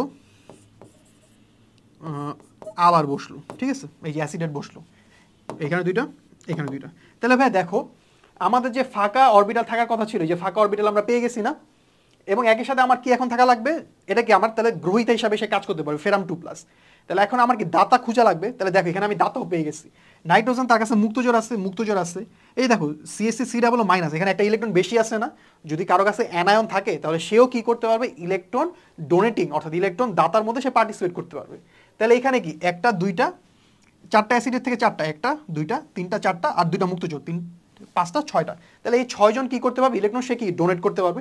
কোথায় ডোনেট করবে, ফাঁকা অরবিটালের মধ্যে ডোনেট করবে। তাহলে আমি চলো ফাঁকা অরবিটালে বসাই দিই, যে ফাঁকা অরবিটালে বসাইলাম, এটাকে কি করব, চলো আবার এই যে 4p এর ফাঁকা অরবিটালে বসাইলাম, এটাকে কি আবার এখানে ফাঁকা অরবিটালে বসাইলাম, এটাকে আবার ফাঁকা অরবিটালে বসালাম, এরপর এটা কি এখানে যাবে, এটা কি এখানে যাবে। অর্থাৎ ভাইয়া দেখো এইখানে যে ধরো আমার কাছে একটা ফেরাম আছে এরকম, ঠিক আছে, এই যে এখানে একটা ফেরাম আছে, ঠিক আমার ধরো যে নিচে ধরো ফেরাম আছে, আর এখানে আমার ইডিটিএ, হ্যাঁ ইডিটিএ, তাহলে দেখো আমার ফেরামটাকে এইভাবে করে আটকায় ধরতেছে না। দেখো যদি শেপটা বুঝো তাহলে এটা ওই যে ওরকম উল্টা করে ধরো, এই যে এইভাবে করে আটকায় ধরে, ফেরাম আমার উপরে আছে, ইডিটিএটাকে আমাকে এইভাবে করে আটকায় ধরতেছে। অর্থাৎ এইভাবে যে আটকায় ধরলো, এই জিনিসটা দেখতে কি অনেকটা কাঁকড়ার মতো দেখাইতেছে না। দেখো কাঁকড়ার তো এরকম এরকম করে কাঁকড়া চলতে থাকে, সো এই যে ইডিটিএ যৌগটা আছে সে ধাতুটাকে এইভাবে করে আটকায় ধরতেছে। অর্থাৎ এবং কিলেট শব্দের মানে হইতেছে কাঁকড়া, তার মানে কিলেটিং এজেন্টের মধ্যে কি হইতেছে, তোমার ধাতুটাকে এই যে কিলেটিং এজেন্ট যে আছে সে কি করতেছে, কাঁকড়ার মতো আটকে ধরতেছে। এই জন্য এই যৌগটাকে কি আমরা কি বলতে পারি, একটা কিলেটিং যৌগ বলতে পারি, একটা কিলেট যৌগ বলতে পারি, ঠিক আছে ভাই। তাহলে এখন আমার মনে হয় যে আমরা ওই যে ধাতুর কারণে যে খাবারটা নষ্ট হইতো, কারণটা কি ধাতু অনেক বেশি সক্রিয় থাকতো, ধাতু উল্টাপাল্টা বিক্রিয়া করা শুরু করে দিত, এবং ধাতুকে আমাদের এখান থেকে খাবারকে বাঁচানোর জন্য কি করতে হতো, ধাতুকে আমার ট্র্যাপ করার দরকার ছিল, অর্থাৎ ধাতুকে আমার আটকে ধরে রাখার কথা ছিল। এইখানে আমার যে কিলেটিং যৌগটা আছে ইডিটিএ, এর মাধ্যমে আমি কি করতে পারবো, ধাতুটাকে আটকায় ধরতে পারবো, অর্থাৎ আমার ধাতুটা কি ফার্দার কোন অন্যান্য রিয়াকশনের মধ্যে পার্টিসিপেট করতে পারবে না, কারণ ধাতুটাকে আমি কি এখানে ট্র্যাপ করে ফেললাম না, সো অর্থাৎ আমার ধাতুটা কি ফার্দার কোনো রিয়াকশনে পার্টিসিপেট করতে পারবে না। অর্থাৎ এর মাধ্যমে আমাদের হইতেছে খাবার সংরক্ষক কি কি ছিল এগুলো সবকিছু আমাদের শেষ হলো। এখন আমরা জাস্ট আমাদের লাস্ট টপিক, আর কত 5 থেকে 6 মিনিট একটা টপিক আছে ভিনেগার, এটা আমরা পড়বো জাস্ট। তো আসো ভিনেগার, ঠিক আছে, আমি জানি তোমরা খুবই বিরক্ত হইতেছো মনে হয়, সো জাস্ট একটু, হ্যাঁ আর এতক্ষণ থাকছো, আর 5 মিনিট থাকলে কি হলো তাই না। আচ্ছা ভিনেগার, ভিনেগার হইতেছে তোমার 6 থেকে 10% ইথানোয়িক অ্যাসিডের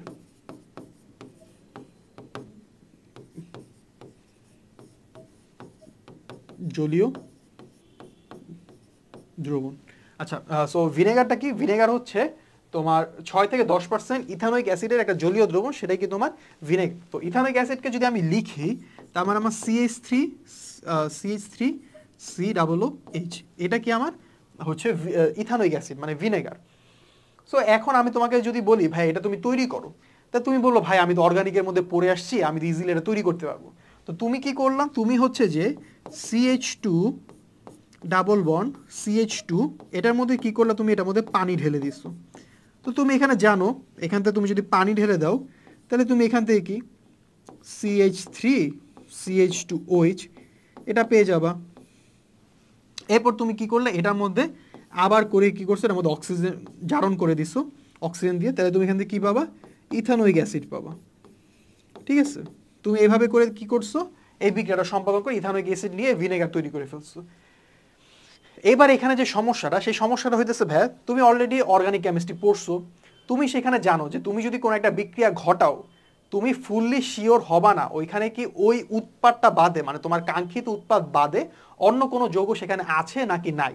যেমন এই যে দেখো, এই পদ্ধতিতে আমি যে এখানে ইথানল যে তৈরি করলাম CH3CH2OH, তুমি কিন্তু এটা চাইলে খেতে পারবা না, কারণ তুমি এখানে জানো না এখানে কি শুধুমাত্র ইথানোয়িক অ্যাসিড উৎপন্ন হয়েছে নাকি না। এমনও হতে পারে যে ইথানোয়িক অ্যাসিডের সাথে এখানে মিথানল তৈরি হয়ে গেছে। আমরা জানি যে মিথানল আমার কেমন থাকে, খুবই বিষাক্ত থাকে। তোমরা হচ্ছে যে প্রায় শুনে থাকবা যে ওই যে কোনো একটা প্রত্যন্ত অঞ্চলের একটা লোকে কি হয়েছে, কি বলে তোমার এই যে বাংলা টাংলা কি মদ এগুলো খেতে যায়, সে কি হয়েছে, মারা গেছে। এখন কথা হইতেছে মানুষজন ধরো এই যে তুমি যখন গুলশান বনানীর বারগুলার মধ্যে যাও, ওইখানে তো মানুষ কত হাজার হাজার টাকার মানে ড্রিঙ্কস করে, তো ওইটার পর তো মারা যায় না। তাহলে এইখানে পার্থক্যটা কি, পার্থক্যটা হইতে ওই যে এত টাকার যে ড্রিঙ্কসগুলো খাচ্ছে সেটার মধ্যে কি অনেক ভালোভাবে পিউরিফাই করা আছে, যেটার মধ্যে ইথানল বাদে অন্য কোনো সাবস্টেন্সগুলো ওই পরিমাণে নাই যেগুলো তোমার শরীরের জন্য ক্ষতি করতে পারে। কিন্তু যখন তুমি হইতেছে ওই রকম মানে প্রত্যন্ত অঞ্চলে, মানে তুমি যখন খুবই লো কোয়ালিটির মদগুলো খাও, তখন কি হবে, তোমার এগুলোর মধ্যে কি মানে খুব ভালো পরিমাণে এগুলো কি পিউরিফাইড থাকে না, অর্থাৎ সেখানে কি অনেক পরিমাণে কেমিক্যাল সাবস্টেন্স তৈরি হয়ে যেতে পারে, যেমন ইথানলের মতো বিষাক্ত মিথানলের মতো বিষাক্ত পদার্থ তৈরি হতে পারে, যারা কি করতে পারে তোমার খাবারটাকে, তোমার ওই যে জিনিসটা যেটা আছে তাকে কি করতে, বিষাক্ত করে দিতে পারে। এবং এর ফলে কি হবে, এটা তুমি যদি সেবন করো তুমি সেখান থেকে মারা পর্যন্ত যেতে পারো। অর্থাৎ আমরা যে এই প্রসিডিউরগুলো আছে এইভাবে করে আমাদের ইচ্ছা মতো আমরা কি করতে পারবো না, ভিনেগার তৈরি করতে পারবো না। আমাদের কিছু শুদ্ধ মানে আমাদের কিছু কি মানে নিয়ম নীতি অনুযায়ী একটা প্রসিডিউর আছে, আমরা যদি ওই পদ্ধতিতে আমরা ভিনেগার তৈরি করি বা ইথানোয়িক অ্যাসিড তৈরি করি, তাহলে সেটাকে আমরা কি ভিনেগারের মধ্যে পরিণত করতে পারবো। তাহলে চলো আমরা ওই প্রসিডিউরটা দেখি। তো এটা আমি মুছে ফেললাম। তো ভাই হেডিং দাও যে ভিনেগার প্রস্তুতি।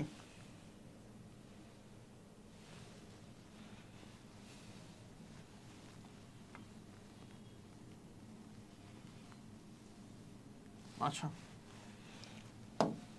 সো আমরা এখন কি লিখবো, ভিনেগার প্রস্তুতি। সো এটা একটু এই কয়টা টপিক ইয়ার আছে আমাদের, ভিনেগার প্রস্তুত করবো আমরা, তারপর বাসায় চলে যাব। ভিনেগার প্রস্তুতি। সো ভিনেগার প্রস্তুতির 1 নাম্বার যে পয়েন্ট সেটা হইতেছে আর্দ্র বিশ্লেষণ। ঠিক আছে, আর্দ্র বিশ্লেষণ।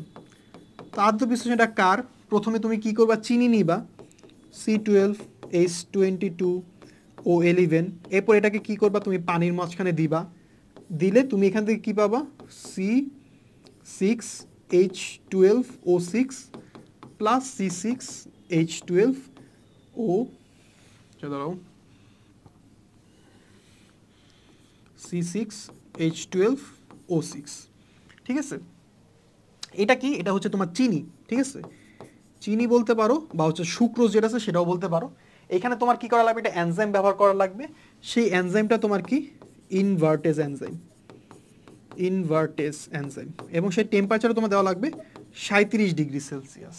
তাহলে এখান থেকে তুমি কি পাবা, C6H12O6, C6H12O6। এখন তোমাদের প্রশ্ন হবে, ভাই আপনি কেন দুইটাকে আলাদা লিখলেন, একসাথে তো 2 লিখে লিখতে পারতে। যে না, কারণটা হইতেছে এটা একটা হচ্ছে তোমার কি গ্লুকোজ, আর আরেকটা হচ্ছে তোমার কি ফ্রুক্টোজ, আরেকটা কি ফ্রুক্টোজ। সো গ্লুকোজ আর ফ্রুক্টোজ এখানে একটা নাম আছে, যে এই দুটা যেটা আছে এই দুটাকে একসাথে তোমার আবার বলা হয় কি ইনভার্ট চিনিও বলা হয়। ঠিক আছে, সো ভিনেগার প্রস্তুতিতে আমাদের 1 নাম্বার স্টেপটা কি, আর্দ্র বিশ্লেষণ। কার আর্দ্র বিশ্লেষণ, সুক্রোজের আর্দ্র বিশ্লেষণ। কোন এনজাইম, ইনভার্টেজ এনজাইমের উপস্থিতিতে, টেম্পারেচার কত, 37°C। তাহলে তুমি কি পাবা, গ্লুকোজ পাবা আর ফ্রুক্টোজ পাবা। গ্লুকোজ আর ফ্রুক্টোজ এই দুজনকে একসাথে কি বলা হয়, ইনভার্ট চিনি বলা হয়। ওকে, এরপর আমরা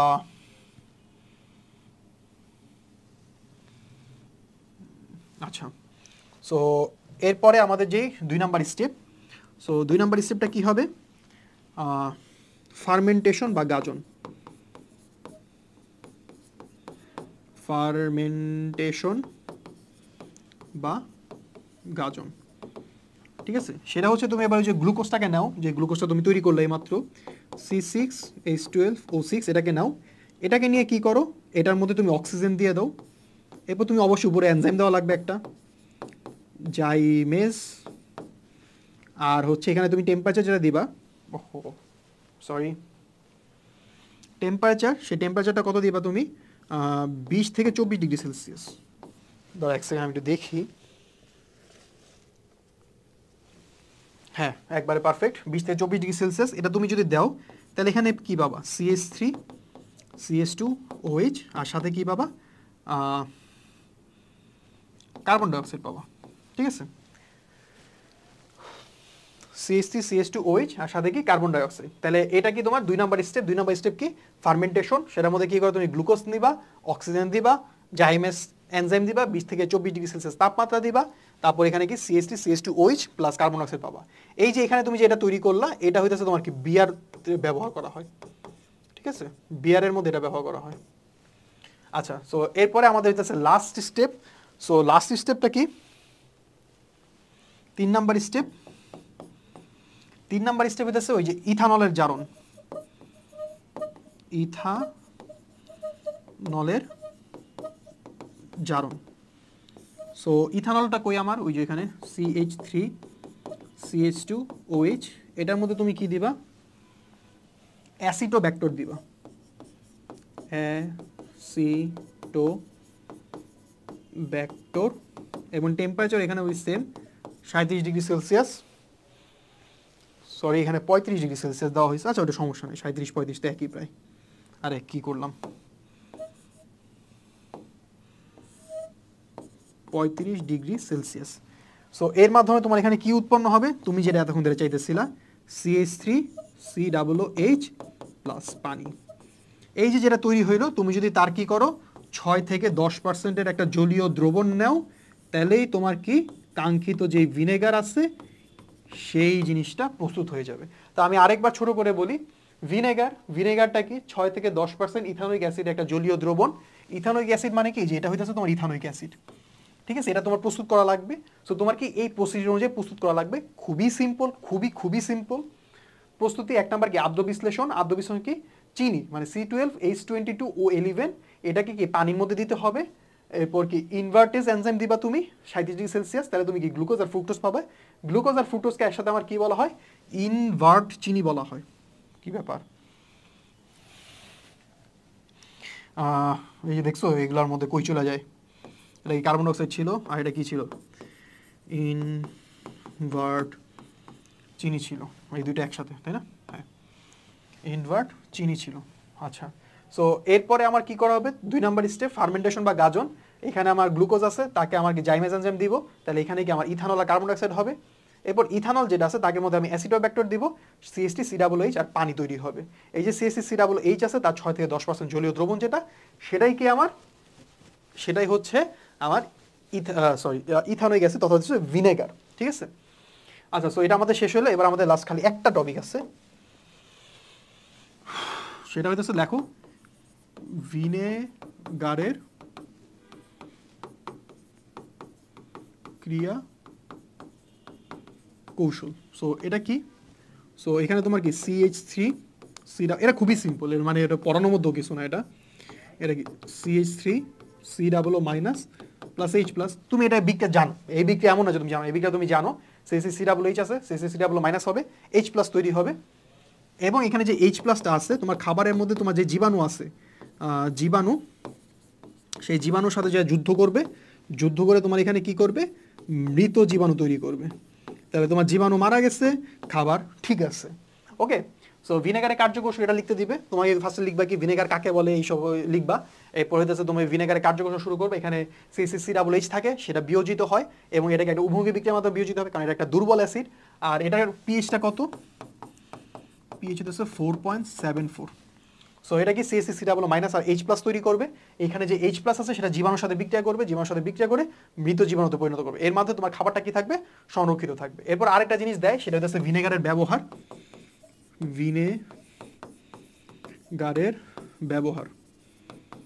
ঠিক আছে, সো ভিনেগারের ব্যবহার কি? ভিনেগারের ব্যবহার খুবই সিম্পল। এটা হচ্ছে তোমাকে, এটাকে দিয়ে তুমি খাবার সংরক্ষণ করতে পারবা, খাবারের স্বাদ বাড়াইতে পারবা। এরপর হচ্ছে বিভিন্ন ধরনের খাবার যেগুলো তাড়াতাড়ি নষ্ট হয়, সেগুলোকে তুমি যদি ভিনেগারের মাঝখানে ডুবাই রাখো, তাহলে খাবারটাকে অনেকদিন ধরে সংরক্ষিত থাকবে। এরপর মোটামুটি এই সকল জিনিস তুমি যে লাস্টে একটু দেখে দিবা যে ভিনেগারের যে ব্যবহারগুলো আছে, এখানে আমার বোঝানোর মতো ওরকম কিছু নাই। সো এর মাধ্যমে আমাদের ক্লাসটা শেষ হইলো। সো আমি যদি একটু মানে টুকটাক যদি একটু রিভিউ দিই, তাই রিভিউ দিলে কী দেওয়া যায়, আমরা ভিনেগারটাই জাস্ট একটু রিভিউ দিই, ঠিক আছে? সো ভিনেগার রিভিউ দিলে ভিনেগার 10% ইথানিক অ্যাসিডের জলীয় দ্রবণ, ভিনেগার প্রস্তুত করতে হবে, আদ্য বিশ্লেষণ করবা, এইটা তৈরি আদ্য বিশ্লেষণ কি, চিনি আদ্য বিশ্লেষণ করবা, পানি আছে ইনভার্ট চিনি, ইনভার্টেজ দিবা 37°C গ্লুকোজ। আচ্ছা, এখানে টেম্পারেচার আর এনজাইমটা কিন্তু ইম্পর্টেন্ট, কারণ তুমি যদি এই টেম্পারেচার আর এই এনজাইম মানে মেনশন না করো, তাহলে কিন্তু তোমার আর কি ওই যে আগের মতো হয়ে গেল যে তোমার ওই মানে যে প্রোডাক্টটা তৈরি হয়েছে, মানে যে উৎপাদটা পাইছো, সেই উৎপাদের সাথে আরেকটা কি মানে উল্টাপাল্টা জিনিস অ্যাড হয়ে গেলো, তাহলে কিন্তু তোমার জন্য সমস্যা।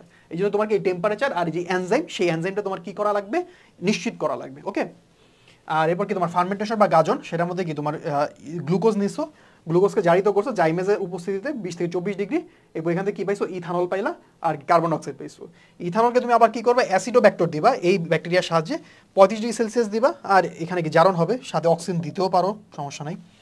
তাহলে এখানে কি CH3COOH প্লাস হইতেছে তোমার কি পানিটা তৈরি হবে, ওকে? সো এখানে যেটা পাইছো তুমি তাকে কালেক্ট করে তার 6 থেকে 10% জলীয় দ্রবণ বানায় নিবা, তাহলে তোমার কি ইথানল তৈরি হয়ে যাবে। এখানে আরেকটা এমসিকিউ আমি লিখে রাখি, সেটা হচ্ছে দেখো, এটা বুঝছো, এটা দেওয়া থাকে মাঝে মাঝে এমসিকিউতে দেয় আর কি।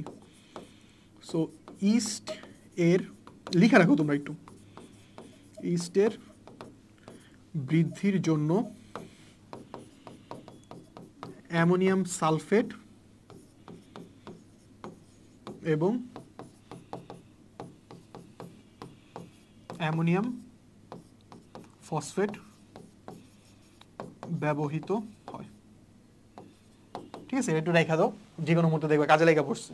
সো ইস্টের বৃদ্ধির জন্য কি ব্যবহার হয়, অ্যামোনিয়াম সালফেট আর অ্যামোনিয়াম ফসফেট, এই দুটো জিনিস তুমি ইস্টের বৃদ্ধির জন্য ব্যবহার করতে পারো। আর এরপর লাস্ট স্লাইড যেটা ছিল আমাদের, ভিনেগারের ক্রিয়া কৌশল, একটা অ্যাসিড সে H+ দিবে, ওই H+ জীবাণুর সাথে যুক্ত হবে, মৃত জীবাণু সৃষ্টি করবে, আর তুমি কি ভিনেগার ইম্পর্টেন্ট এটা পড়ে নিবে, এটা একটা 3 স্টার কোশ্চেন, ঠিক আছে?